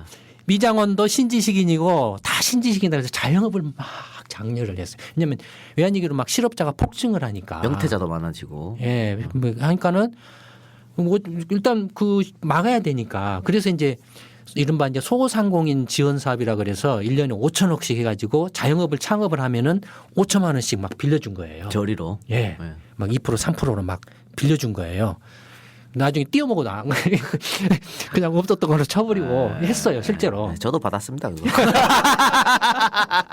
보증기금에서 보증 많이 네. 받았습니다. 예. 그러니까 저희가 그거 그 이제 용역해가지고 다 프로젝트로 조사해서 다 알죠. 네. 근데 어쨌든 그렇게 하면서 자영업자가 그때부터 이제 폭증을 하기 시작합니다. 그러니까 지난 2000년부터 그 2010년까지 10년 동안에 매년 연평균 5만 개씩 늘어났습니다. 자영업자가. 그러니까 기하급수적으로 늘어난 거죠. 근데 처음에는 자영업 하신 분들이 그래도 조금 여윳돈 있는 분들이 했어요. 여윳돈 있는 분들이. 근데 그 다음부터는 점점 이제 말씀하신 대로 안 돼요. 자영업 100명의 자영업자 중에서 그래도 현상 유지 내지는 돈을 좀 번다라는 분들이 30명밖에 안 됩니다. 아유. 그럼 나머지 70명은 최대 5년 안에 다 문 닫습니다. 최대 5년 안에 다. 60%는 60명은 2년 안에 다 문을 닫습니다. 지금 상황이 그래요. 자영업자 상황이. 그러면 도대체 그 문 닫으면은 또 그 빈 가게를 누군가 들어와요. 아, 그렇겠죠. 근데 그게 무한정으로 돌아가겠느냐라는 거죠. 근데 이 자영업 하시는 분들이 이제 결국에는 이제 뭐 명태를 당하든 아니면 벌이가 없든 어쨌든 간에 앉아서 굶어 죽을 수는 그렇죠. 없잖아요. 그러니까 하는 거지. 그러니까 이제 있는 돈 없는 돈 다 끌어모으고 이제 부모 돈 뭐 형제 돈 뭐 모자라면 뭐 친구나 뭐 이런 사람 빌리고 은행 돈 빌리고 해가지고 이제 가게를 예. 연대 안 된다 이거예요. 그게 지금 2010년까지 계속 이렇게 넘어가면은 그 다음 타자가 들어오고 넘어가면은 그 다음 타자가 들어오는데 이제 2010년부터 그게 이제 잘 안 돼요. 그러니까 이제 자영업자 예비군이 이제 고갈되기 시작한다. 빈상가도 그러면 많이 생기게 될 테고. 좀 상가 임대 플랜카드 얼마나 많이 2010년부터 늘어나기 시작했습니다. 야, 이것도 역시 심각한 문제다. 그러니까 이거 한국은행도 네. 그 이제 그 금융 보고서랑 1년에 2번 내는 보고서가 있는데 거기에서 그 우려를 했죠. 자영업 지금 가계부채의 근원은 아파트 담보대출과 주택담보대출과 자영업자 대출인데 둘 다 굉장히 위험성이 높다. 결국은 빚으로 시작했는데 이거 다 못 갚을 테고. 그렇죠? 그러면 이게 한 10명 중에 7명은 망한다 그랬는데 결국은 이 양반들 다 가정이 있고 그런 사람들일 거 아닙니까? 그렇죠. 이게 또 가정 불화로 연결될 수 있고. 야, 역시 이것도 좀 쉬운 문제 아닌데 아까 이탈리아랑 대만 말씀하셨습니다. 네. 그러니까 우리나라 자영업자들이 그렇게 뭐 안 된다. 이게 그것도 이유가 이런 이유일 것 같은데 이탈리아랑 대만의 반대. 그 뭐냐면은 늘 하시는 게 정해져 있거든요. 네. 도매 아니면 소매 네. 또 뭐 미용실, 네. 식당 그렇지 않습니까? 그렇죠. 뭐 학원, 뭐 카센터 이런 거 별 기술 없고 뭐 이렇게 할 수 네. 있는 거 이런 거에 대해 그 자영업종 비율이 꽉 몰려버리니까 네. 그러니까 뭐 조금 뭐 금융업이라든가 뭐 서비스업 조금 특별한 이런 건 네. 잘 안 가고 네. 그 이런 거로 몰려버렸기 때문에 오히려 자영업자들이 스스로 자기들 경쟁에서 도태되는 재살 깎아먹기가 아니겠습니까? 현실적으로 방법이 없죠. 아하. 예. 뭔가를 좀 규모 있게 좀 그 경쟁력 있게 좀 차별화해서 하려고 하면 돈이 너무 많이 필요하고 현실적으로 돈은 없고 그다음에 자영업을 할 정도까지 몰리면 이미 몸으로 때우는 상태에 이르러 있죠 이미. 그래서 뭐 부부가 하든지 뭐 부자간에 하든지 뭐 거의 그렇게 하죠. 예, 그렇게 하니까 아니면 혼자 하든지 간에 뭐 이런 식으로 이렇게 하는 거니까 그래서 지금 악성이죠 한국의 자영업자 문제는 악성이죠. 그렇네요. 그러니까 지금 그래서 이게 사람값을 깎아먹는 거예요 지금. 물건값은 계속 올랐어요. 대기업이 만들어낸 물건값은 계속 올랐는데, 그러니까 한국의 소비자 물가 상승, 한국은행이 발표하는 소비자 물가 상승률을 보면 이 공산품 가격은 계속 올랐어요. 이 서비스 사람 몸으로 때우는 이 서비스 그 가격 물가 상승률은 거의 안 올라요. 그러니까 이게 이제 더욱더 악순환을 보내. 왜냐하면 축구라고 이래가지고 얘 무슨 휴대폰 하나 사주는데 전에는 열흘 일해서 사줄 수 있는 걸 이제 한 달을 일해야 사준다라는 거죠. 그렇네. 그러니까 더욱더 이제 착취 구조가 되는 겁니다. 임금은 오르지 않고 내가 열심히 일해도 그 서비스 그 값은 오르지 않고 네. 반대로 물가는 오르고 그러니까 가처분 소득이 계속해서 떨어지고 있다. 자영업자들의 최대 문제는 이제 경험 없이 막 시작한다. 네. 급하니까 예. 경험 없이 막 이렇게 그래서 그걸 이제 악용을 해서 무슨 이제 프랜차이즈. 예. 그러니까 나라 경제를 운영한다는 결코 쉬운 게 아닙니다. 네. 이런 데까지도 전문적인 지식과 이런 문제들을 이렇게 정확하게 이해하고 어떻게 그걸 해결해야 할 것인가를 내다 봐야만 겨우 나라 경제를 이렇게 경영할까 말까 하거든요. 네. 근데 지 멋대로 엉망진창을 하니까는 뭐가 어떻게 된지도 모르고 이제 지금 와서는 다 힘들고 죽겠다 하니까는 이제 빚으로 지금 막 이제 때려 맞고 있는 거예요. 미국, 일본 봐보세요. 일본 부동산 거품 꺼지고 난 후에 폭증을 했어요. 정부 빚이. 어마어마하게 빚이 폭증을 했어요. 미국 부동산 2008년 딱 거품 꺼지고 금융위기 나고 나니까 연방정부만 7조 달러 빚이 폭증을 했어요. 한국 경제 7개나 되는 빚을 때려 부었는데도 지금 저런 상황. 그다음에 FRB는 막 달러를 막 찍어내가지고 했는데도 지금 저런 상황이에요. 유럽은 아예 그 빚으로 정부가 망해버려지고 있죠 지금. 똑같이 지금 한국도 지금 이명박 정부 때부터 빚이 폭증을 하고 있습니다. 이미 이제 한국은 더욱 위험한 게 미국이나 일본의 경우에는 가계가 그렇게 빚이 많지가 않아요. 한국은 경제의 주체 대반인 가계가 빚이 너무 많아서 감당을 할 수가 없다라는 게 문제 심각성이 있고 거기에 이제 정부 빚이 이제 기하급수적으로 막 그러니까 상황이 이렇게 이제 막 계속 터지니까 무조건 하고 빚으로 때려 막는다. 미봉책밖에 안 되네요. 근데 그거는 아니 미봉책도 아니지. 망하는 지름길. 시간 문제예요. 예. 이미 그 딱 이제 그 표를 그 받아놓고 있어요. 그럼 가계부채 계속 말씀하셨는데 가계부채가 아까 부동산이 거의 절반 이상일 테고 또 하나가 이제 이 자영업자. 그러니까 자영업자의 가처분 소득 대비 부채 비율이 2011년 기준으로요 159.2%라고 하는데 그러니까 직장인들은 78.9% 그러니까 딱 더블입니다. 그러니까 직장인들보다 빚이 2배나 더 많다 그러는데 문제는 이렇게 빚을 낸 사람들이 결국은 이거를 악성 채무가 되는 거죠. 빚 못 갚으면은 경비원 넘어가고 뭐 창업당하고 그러죠. 다 부도나지 부실되죠. 그러니까 이것이 또 그러면 정부 또 나라에 또 부담이 될 거 아닙니까? 이런 당연히 부담되죠. 이제 그거 죽게 할 수는 없잖아요. 네. 그러면 이제 어떻습니까? 지금 하고 있는 게 뭡니까? 그 이미 그 탈락해가지고 벼랑 끝으로 떨어져가지고 사채업자한테나 사금융업자한테 대부업자한테 300만 원, 500만 원, 100만 원 빌려서 가지고 40% 막 이런 이자, 네. 뭐 고리이자 이렇게 쓴 사람들이 많잖아요. 그래서 그렇죠. 그것도 못 갚아가지고 그거 지금 박근혜 정부에서 행복기금이라고 해서 6, 7조 원 쏟아부어가지고 구제해주고 있잖아요. 이제 시작에 불과하죠. 그러면 정말 자영업 대책도 특단의 대책이 필요한 것 같네요. 근데 경제 구조를 바꾸지 않는 한 어렵다고 보니까 미소금융이나 방금 말씀하신 그런 것들이 미봉책이죠. 지금 급하니까 일단 어쨌든 당장에 지금 그 놔두면 죽으니까 급하니까 그건 해야 됩니다. 해야 되는데 가장 이제 그 근본적인 것은 스스로 먹고 살 수 있는 그런 그 경제 구조 그다음에 그런 일자리를 만들어주는 게 가장 급하죠. 근데 아까 뭐라고 말씀드렸죠? 돈은 이미 물려버렸다 그랬죠. 부동산에 물려버렸다 그랬죠. 네. 뭐 돈이 없어요 지금. 참. 이 뭐 들으면 들을수록 답답한 숨밖에 안 나오는데 우리는 지금 문희정 아나운서 저 앞에 앉아 계시는데. 그런데 실제로 이 이야기를 10년 전부터 해왔습니다. 시간이 가면 갈수록 지금 제가 말한 대로 그대로 되어오고 있잖아요. 문희정 아나운서 전화 이게 프리랜서 아닙니까? 말이 좋아 프리랜서 지금. 정규직입니까? 에이씨 배신자.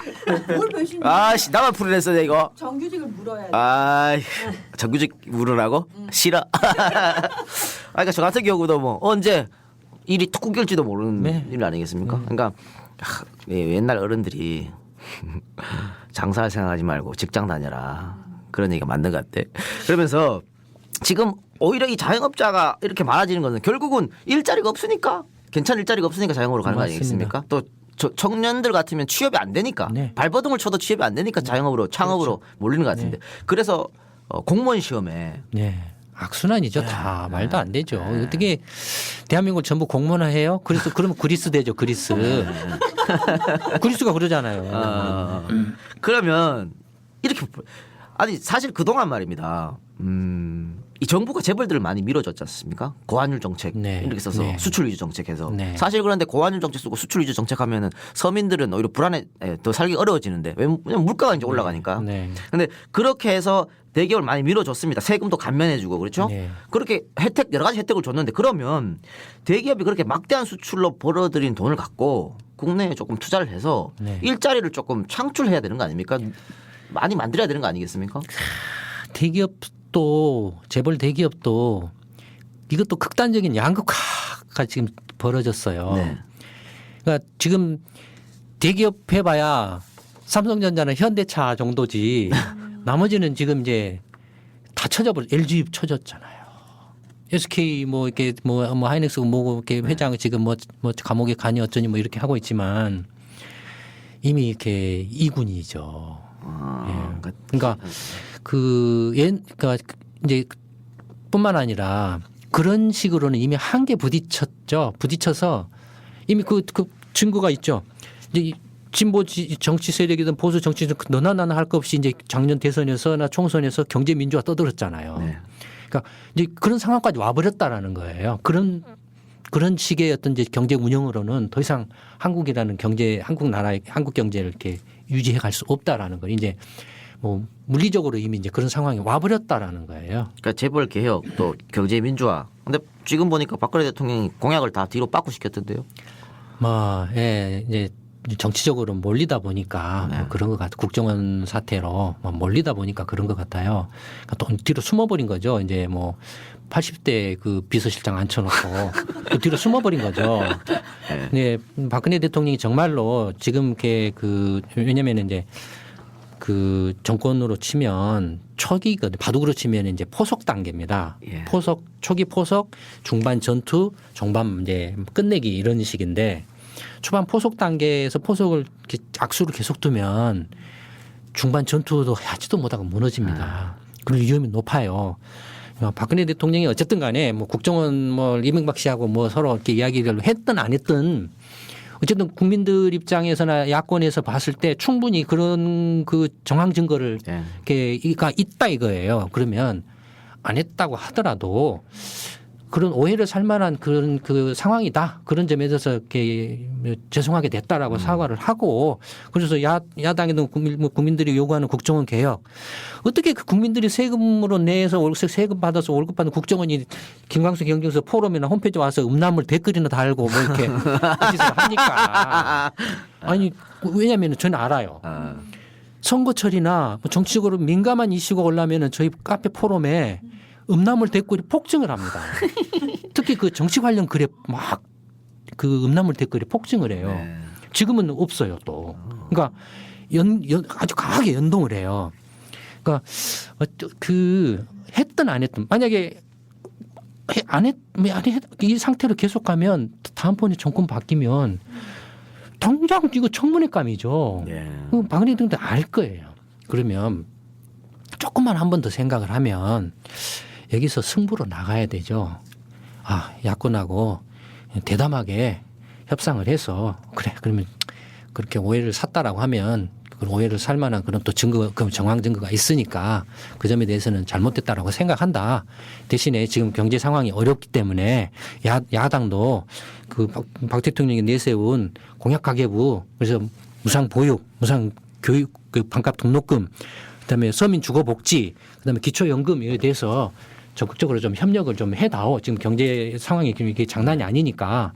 라고 이렇게 협상을 하는 정치력을 발휘를 해야 된다 이거예요. 근데 그걸 지금 계속 그 구시대 인물을 갖다가 비서실장으로 앉혀놓고 그 뒤로 숨어서 이 사람이 이제 계속 이제 악수를 두다 보니까 무슨 이제 검찰총장 이렇게 하고 이렇게 문제가 생기고 경제는 경제대로 이제 스스로 내세운 공약들을 이제 뭐 경제민주화 이게 지금 국정원 문제가 걸리니까 자꾸 뒤로 물러난다 이거죠. 근데 물러나는 순간 중반 전투도 못 해보고 무너져 버릴 수 있다라는 거예요. 근데 지금 박근혜 대통령이 하는 걸 보니까 소장님 말씀처럼 안 될 것 같고 완전히 반대로 갈 것 같고 결국은 그런데 이 자영업자 해결을 하려면 일자리 창출이 될 것 같은데 뭐 그전 노무현 정부도 그렇고 뭐 이명박 정부 쭉 주장했던 게 일자리 창출이었습니다. 네, 그렇죠? 맞습니다. MB가 4대강 팠던 것도 일자리 창출한다 그랬거든. 40만 개인지 나발인지 만 개도 못 만들어내놓고. 네. 그런데 이게 그만큼 어렵다는 이야기겠죠? 일자리 창출의 첫 출발은 뭐라고 생각하십니까? 글쎄요. 일자리 창출이 안 된 원인을 생각하는 거죠. 일자리 창출을 못한 원인이 뭐라 그랬죠? 부동산에 있는 돈 없는 돈을 갖다가 싹 끌어모아가지고 집어 넣어버렸다라는 거죠. 거기에 지금 묶여 있죠. 그래서 부동산에 지금 다 물려 있어요. 묶여 있어요. 일자리 창출하려면은 그 부동산을 빨리 풀어내야 되죠. 결국은 부동산이 문제구만. 네. 아이고 이놈의 땅 진짜. 그러니까 부동산 풀어내려면은 갈 때까지 가만 놔둬야 돼요. 이걸 붙잡을수록 어떻게 된다 그랬죠? 정부가 빚만 폭증을 함. 이명박 정부 때부터 지금 박근혜 정부 이르기까지 빚이 말할 수 없을 정도로 폭증을 하고 있어요. 그런데 왜 이렇게 정부가 자꾸 붙잡고 있는 겁니까? 미련을 못 버리고. 아마 기득권이죠. 이 사람들이 부동산 그 노무현 정부나 이명박 정부나 박근혜 정부도 그 공직자 인사청문회에서 부동산 투기로 안 걸린 사람이 있었나요? 그래요. 참. 어리석죠 정말로. 말도 안 되는 참 황당한 경우죠. 그러니까 이 부동산 문제가 빨리 그 정리가 안 되는 한은 일자리 창출 절대 불가능합니다. 그럼 거의 우리나라 대부분 돈이 부동산에 들어가 있기 때문에 이런 일이 일어난다. 예. 예. 주식은 어떻습니까? 주식도 지금 주식은 세 발에 피죠. 세 발에 피고. 그런데 그 우리나라 어떤 실물 경제의 수준에 맞는 겁니까? 더 많이 올라. 주식은 예. 뭐 올라가든 떨어지든 다 그 복골 복이니까. 네. 예. 거기는 완전히 이제 뭐 또 거기에서 뭐 기업에서 뭐 자금 조달해가지고 뭐 투자를 할 수도 있는 거고. 알겠습니다. 이 주택하고는 다르죠. 또 완전 다르다. 예. 그래서 그런 얘기 있었죠. 뭐 주식은 투자지만 부동산은 투기다. 뭐 이런 그런 얘기도 있는데. 자, 근데 그 이번에 뭐 쓰신 책을 보면요, 네. 이코노미 경제쇼라는 책을 보면 자영업자들이 대기업하고 경쟁하는 게 아니고. 네. 자기는 스스로 지금 경쟁하고 있기 때문에 안 된다고 이렇게 쓰셨더라고요. 그러니까 실패할 수밖에 없는 구조적 문제가 있다. 네. 이렇게 이익을 볼 수 없는 구조다. 그거 구체적으로 반반이죠. 네. 사실 대기업하고도 반은 경쟁하고 네. 반은 자영업자끼리 경쟁을 하고 있죠. 뭐 지금 뭐가 대기업하고 경쟁해서 문제가 된 게 뭐였습니까? 마트. 예, 마트들이죠. 그래서 이제 그게 중소기업 적합업종이라는 걸 이제 이렇게 해서 또 그 이제 대형계 대기업 이제 그 서비스 업종 대기업이 하는 서비스 업종 중에서 자영업자 내지는 중소기업 그 업종에는 이제 더 이상 하지 못하도록 그래서 재래시장이나 동네 상가하고 대기업 대형 상권 대형 이제 그 할인 매장이나 마트 이런 것하고는 뭐 이렇게 한 달에 2번 휴무제를 도입한다든지 하는 이런 것들이죠. 그러니까 분명히 그 대기업들이 자영업자들이 이렇게 계속 폭증하는 상황에서 굉장한 타격을 준 것도 틀림없는 사실입니다. 프랜차이즈라든지 이런 것들도 다 그런 거거든요. 또 24시라든지 뭐 이런 것들도 다 그런 것이거든요. 네. 물론 이제 자영업자들 소비자 입장에서 보면 자영업자들이 좀 불만스러운 점들이 적지 않죠. 가격도 비싸고 물건의 질이라든지 뭐 이런 서비스라든지. 예. 근데 그게 악순환에 걸려버리기 때문에 이제 그런 상황이 빠져버린 거죠. 근데 그다음에 이제 자영업자들끼리 간에 아까도 그 이야기가 나왔던 것처럼 대리운전자는 대리운전자끼리 경쟁하고 동네 치킨집은 동네 치킨집끼리 경쟁하고. 치킨이 너무 많아 종류가. 동네 예. 아파트 있고 뭐 동네 있겠는데 치킨집 한 10몇 개가 넘을 겁니다. 예. 동네 커피숍은 또 동네 커피숍끼리 또 경쟁하고. 그러니까 뭐 거의 지금 뭐 이미 물려가지고 거의 대책이 없습니다. 대책을 마련하기가 힘들 상황이 돼버렸어요. 그래서 지금 문제를 풀어나가는 그 첫 단추는 자영업자 문제 중에서도 또 굉장히 큰 비중을 차지하고 있는 게 임대료입니다. 너무 비싸니까. 네, 너무 예. 비싸니까. 임대료만 조금 완화를 해줘도 완화가 돼도 네. 그래도 조금 이렇게 버틸 수 있는 좀 여지가 조금이라도 있는데 그러니까 완전히 착취구조라는 느낌이죠. 그럼 결국 이것도 부동산 문제네요. 맞습니다. 맞아요. 그렇죠? 네, 부동산 가격이 문제입니다. 떨어지면 임대 가격이 떨어질 거 아닙니까? 네, 맞아요. 맞습니다. 우리 국민TV 건물도 월세를 상당히 많이 주고 있는데 걱정입니다. 좀 떨어뜨려야 되는데 이거 큰일 났네. 그러면 이 자영업자들 아까 자영업자들이 처음에 시작할 때도 빚으로 시작하지 않습니까? 거의. 네. 그러니까 다는 아니겠지만은 네. 아까 말씀드린 정부의 소상공인 대출 같은 네, 거. 네. 그런데 이렇게 저리로 돈을 빌려줍니다. 소상공인에서. 네, 네. 그러니까 정부가 보증을 쳐서 은행에서 빌려주는 거죠. 네. 그렇게 빌려주고 하다 보면은 장사가 안 되니까 네. 또 운영비라 그래서 또 돈을 빌려주죠. 네. 근데 이게 정부도 머리 아플 것 같아요. 안 빌려주자니 망하고. 또 그래서 띄어먹죠. 그러니까 말하자면 이제 네. 뭐 그렇게 많지는 않지만 일부는 그걸 네. 악용해서 악용해서 띄어먹는 사람도 있죠. 근데 이제 상당수는 못 갚죠. 갚고 네, 싶어도 못 갚아서 이제 결국에는 이제 뒤로 넘어지면 정부가 탕감을 해주죠. 빚을 탕가 뭐 이자라든가. 네, 농가 부채 탕감 해주듯이 2003년에도 한번 탕감을 한 적이 그럼 여기 사실상 있죠. 정부가 보증을 쓰고 은행이 빌려주는데 그러면 만약에 이렇게 나자빠지는 사람들은 네, 정부가 은행에 대신 갚아주는 겁니까? 그렇죠. 은행은 그냥 보증을 썼으니까? 대출 업무 대행만 합니다. 수수료를 받아요. 은행은 실제로 이제 부도가 나면은 이제 그 보증기관들이 네. 이제 뭐 신용보증 신용보증이라든지 각 뭐 이렇게 지역별로 보증기관들이 있거든요. 그 보증기관들이 그 부실을 다 떠안죠. 은행은 그냥 업무 대행만 해주는 거죠. 그건 뭐 은행은 땅 짚고 헤엄치기네. 예, 예. 그렇습니다. 자, 그러면 이제 1시간 반 정도 한 것 같은데 그 자영업 문제 아까 방법이 없다 그랬는데 그래도 조금 혹시라도 대책이 있다면 박근혜 대통령이 앞에 있다 그러면 어떤 충고를 한번 제안을 한번 해주고 싶습니까? 아니 그 먹고 살려고 이렇게 뭐라도 해보겠다라는데 네네. 막을 수는 없잖아요. 그렇죠. 그러면 그 문제 중에 하나가 이제 너무 많다라는 거.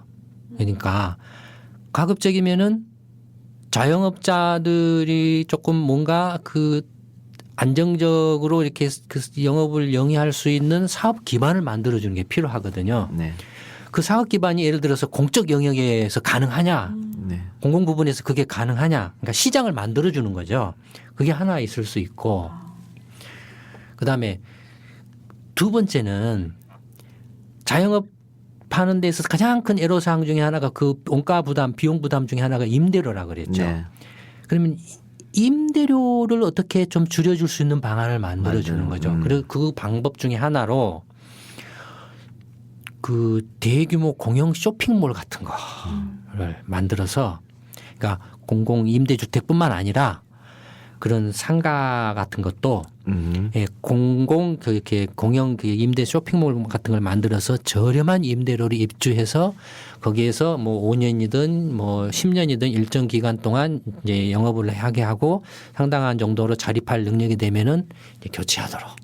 괜찮네 이거. 뭐 그런 거. 그래서 임대료 부담을 그러면 그게 견제가 되죠.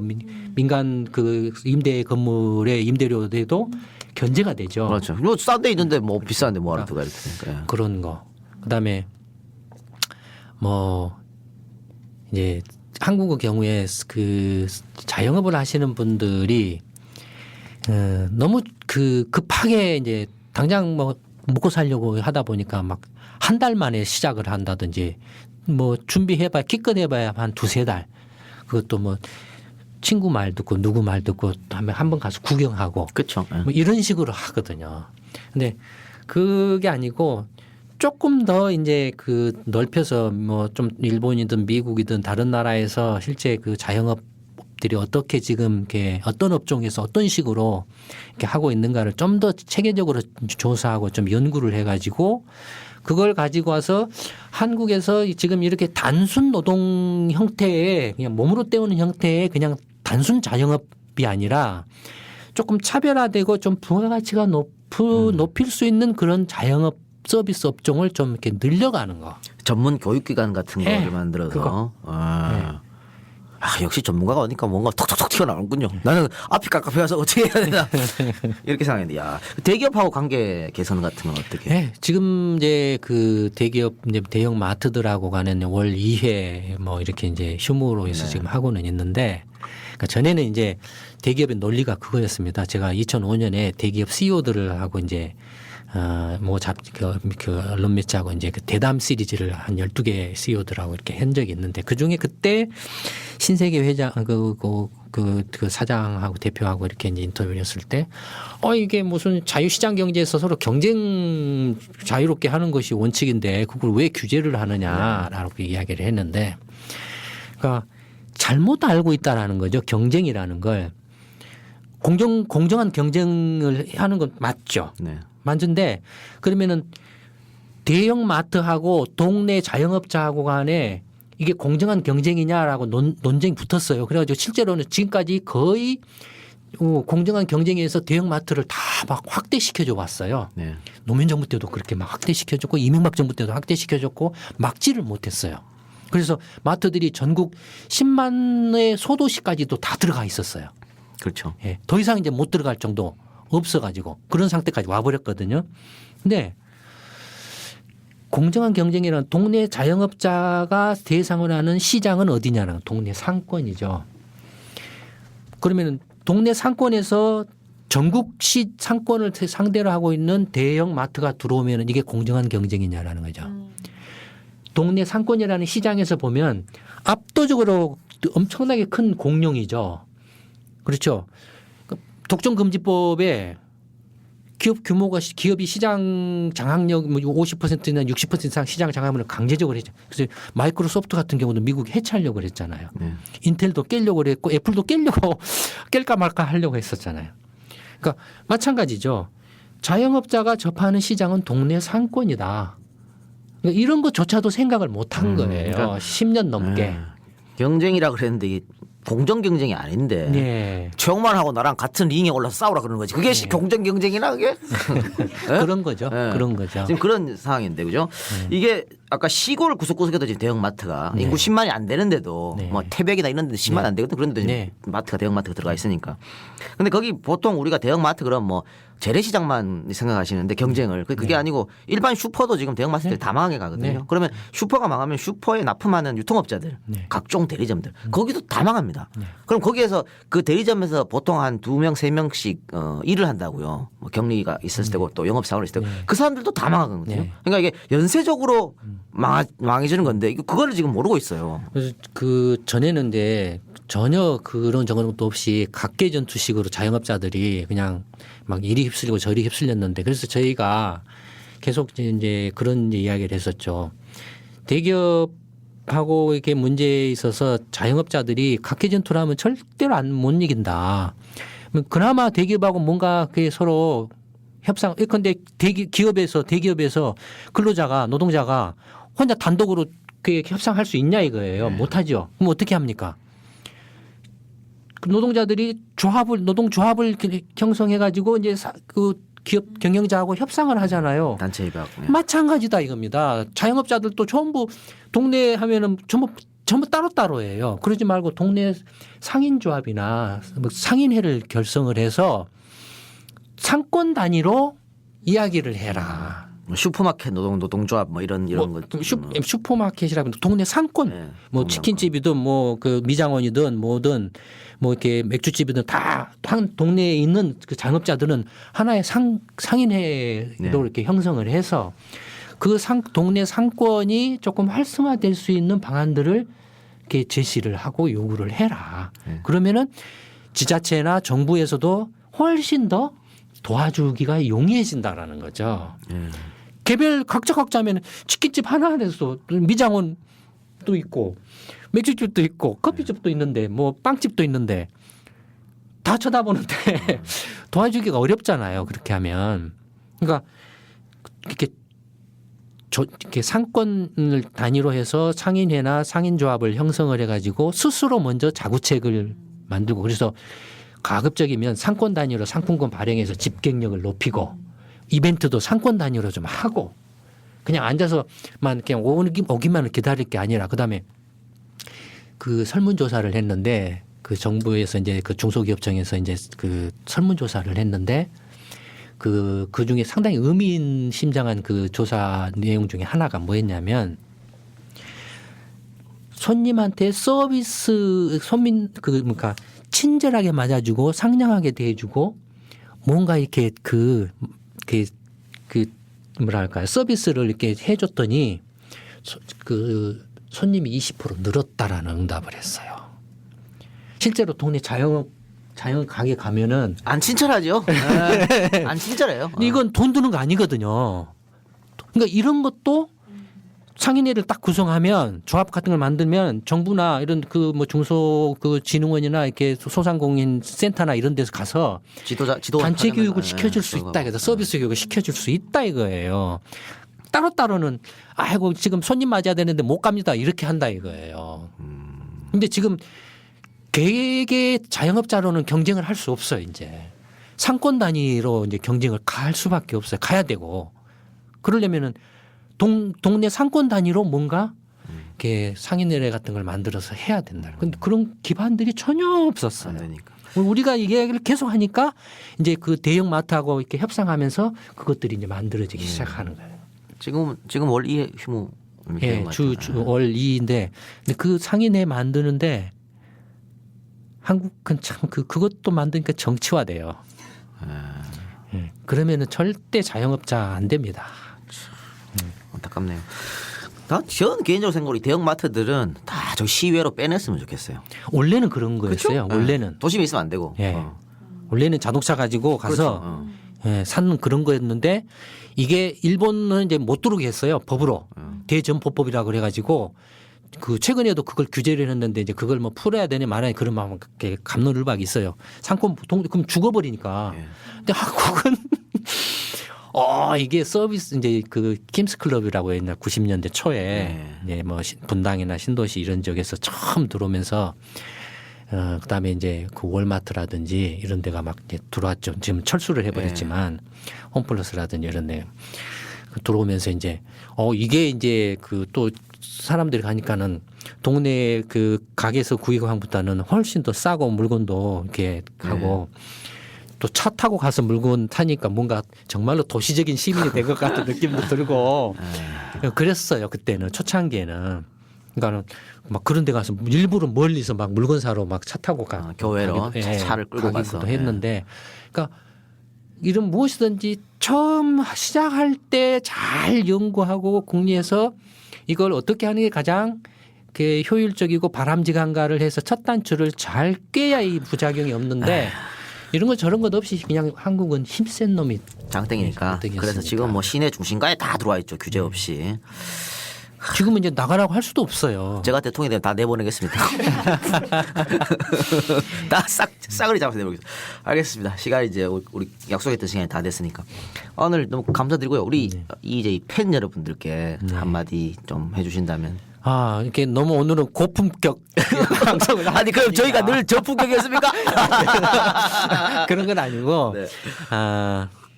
뭐 앞으로 혹시라도 또 뭐 기회가 된다라면 이제 그 먹고 사는 문제가 제일 중요하죠. 그렇죠. 네. 그러니까 정치와 경제가 중요한데 근데 사실은 먹고 사는 문제가 곧 경제거든요. 이 먹고 사는 문제 즉 경제를 위해서 정치가 있는 거지. 정치는 수단이죠. 수단인데 중요한 수단이죠. 그러니까 정치가 있고 경제가 있는 게 아니라는 겁니다. 한국은 정치 우선이 되다 보니까 너무나 이게 그 먹고 사는 문제도 정치로 재단을 해버리니까는 이게 엉망진창이 돼버렸어요. 지금은 어떻게 수습할 방법이 없어요. 지금은 상황은. 그러니까 명색이 제가 정말로 그 어느 누구도 무시 못할 정도의 그 경제 전문가인데도 이런 그 정말로 그 한국이라는 나라 입장에서 보면은 김광수 경제연구소나 저와 같은 사람이 있다라는 게 정말 큰 행운이라고 생각합니다. 이거 뭐 어떻게 들으실지는 모르겠지만 기적이라고 생각합니다. 한국이라는 나라에서 이런 조그마한 연구소가 있으면서도 모든 정치권 역대 정부에 걸쳐서 저희 연구소를 거쳐가지 않은 그 사람이 없을 정도고 저희 연구소 이야기를 무시하는 곳이 없을 정도거든요. 선대인 씨도 거기 출신이죠? 아닌가요? 네, 맞습니다. 예. 하여튼 자랑을 더 하셔도 돼요. 우리 EJ 청취자들은 내가 하는 자랑이 벌써 익숙해져 있기 때문에 그 정도는 아무것도 아닙니다. 더 자랑하셔도 됩니다. 예, 근데 제가 왜 이런 말씀을 드리냐면 정말로 저는 평생을 또 한국 경제뿐만 아니라 세계 경제, 미국, 일본, 중국, 유럽, 브라질, 인도 온갖 나라의 경제, 그다음에 산업, 기업들을 다 끊임없이 연구를 해왔습니다. 어느 누구도 저희 김광수 경제연구소를 무너뜨릴 수 있는 그런 실력을 가진 데는 없습니다. 다 인정을 하고 거의 아는 사람들이 인정을 하고 있어요. 개인적으로 안타까운 건 뭐가 문제인가를 가장 정확하게 알고 있고 그 문제를 어떻게 하면 풀어낼 수 있다라고 이렇게 알고 있음에도 불구하고 너무나 왕따 당하고 있다는 너무나 왕따 당하고 있다는 게 안타깝습니다. 그러니까요, 우리나라는요 너무 뛰어나고 그러면 정맞습니다. 근데 결과적으로는 저희 연구소를 이제 더 이상 무시할 수 없습니다. 왜냐하면 이제 아까 말씀드린 것처럼 이제 벼랑 끝으로 떨어지는 일만 남아 있기 때문에 그렇습니다. 똥줄이 타면 찾게 될 겁니다. 네, 그럴 거라고 생각을 합니다. 예, 알겠습니다. 지금 아마 우리 청취자 여러분들께서 꽉 막혔던 어떤 시야가 오늘 김광수 소장님 말씀을 좀 듣고 좀 환해진 것 같은. 저도 지금 갑자기 뭔가 뿌였던 시야가 환해진 것 같은 느낌이 드는데 김광수 경제연구소에서 유료로 정기적으로 시황 분석표가 나오죠, 경제 분석표. 네, 저희 연구소 경제 시평이라는 걸 발간하는데 이 경제 시평도 아마 이건 세계적인 수준의 보고서입니다. 왜냐하면 제가 말한 게 아니라 역대 경제부총리 했던 사람들이 다 그렇게 말을 하나같이 했거든요. 진념 씨라든지 강봉균 씨라든지 권오기 씨라든지 이은재 씨라든지 이런 사람들이 김진표 씨라든지 김광수 경제연구소가 한국에 있다라는 그분들이 다 그런 이야기를 했어요. 기적이다. 이런 정도의 보고서 같으면 미국에서 연간 $10,000를 줘도 아깝지 않다. 아마 제가 장담컨대 저희 연구소의 경제 시평을 한번 봐보시고 만약에 그런 경제 시평에 있는 내용을 다른 국내 어디에서 똑같은 비슷한 내용이 있다라면 한번 이야기해. 제가 그러면 무료로 드리겠습니다. 이야, 그만큼 뛰어난 시평인데 그러면 이것만 봐도 경제가 한눈에 알 수 있다. 우리나라 경제 어마어마하게 공부가 되실 겁니다. 그거와 더불어서 가끔 이제 우리 이 작가님과의 이런 이야기, 그 다음에 우리 이제 문아나운서, 문아나운서님하고의 이제 경제 소프트. 오늘 또 처음으로 어느 곳에도 이야기하지 않았던 경제 이야기를 했습니다. 한번 경제 소프트 한번 들어보십시오. 어디서도 들어보지 못한 이야기일 겁니다. 그럼 이 경제 시평을 이렇게 유료로 구독을 하게 되면 어떻게 주식에 투자한다 이런 거에 더 도움이 됩니까? 네, 첫째는 이제 경제 한국 경제뿐만 아니라 전체 세계 경제가 어떻게 전반적인 있다. 이야기, 어떻게 흘러가고 있다. 그다음에 이제 경제 시평이 매일 나갑니다. 그렇습니까? 그러니까 월요일 날은 이제 경제 시평이라 그래서 한국 경제나 미국 경제, 유럽 경제를 주로 다루고요. 화요일 날은 이제 중국 경제만 다루면 중국 경제 보고서가 나갑니다. 수요일 날은 일본 경제라 그래서 이제 일본의 산업만을 또 중심으로 해서 분석을 합니다. 목요일 날은 경제 단신이라 그래서 이제 아주 스냅 사진식처럼 이렇게 이슈가 된 것들만 각각 찍어가지고 짤막하게 나갑니다. 이렇게 4개가 나갑니다. 근데 그 보고서 하나하나가 다른 아마 연구소나 기관에서 그런 보고서를 만들려면 한 달 걸려도 못 만들 겁니다. 저희는 매일 만들어내고 있습니다. 김광수 연구소만 할 수 있는. 알겠습니다. 그러면 요거 우리 끝나고요. 아마 잠깐 티타임 같은 거 가질 것 같은데 제가 쫄라가지고 EJ 우리 조합원들에 한해서 경제 시평을 유료로 보긴 보는데 EJ 조합원이면 조금 싸게 볼 수 있도록 내가 좀 쫄라야겠네. 빡빡 쫄라야겠나요? 부동산 보고서도 있습니다. 지금 부동산 문제가 굉장히 관심 사항인데 만약에 EJ 작가님 이야기를 대시고 경제 시평을 구독을 하실 경우에는 저희가 부동산 보고서를 3만 원어치를 무료로 이렇게 아하. 추가로 자, 이제 듣고 왔어요. 근데 이렇게. 부동산 네. 이 작가님 이름만 대세요. 그러면 제가 무조건 하고 아이고. 부동산 보고서도 네. 어느 곳에서도 볼 수 없는 내용이 들어 있습니다. 한눈에 전체 그 가격 시세나 거래 동향을 파악할 수 있거든요. 알겠습니다. 이거는 국민 TV 조합원들은 모르게 우리끼리만 합시다. 자, 하여튼 오늘 1시간 한 40분 됐는데 대단히 감사드립니다. 고맙습니다. 네, 감사합니다. 고맙습니다.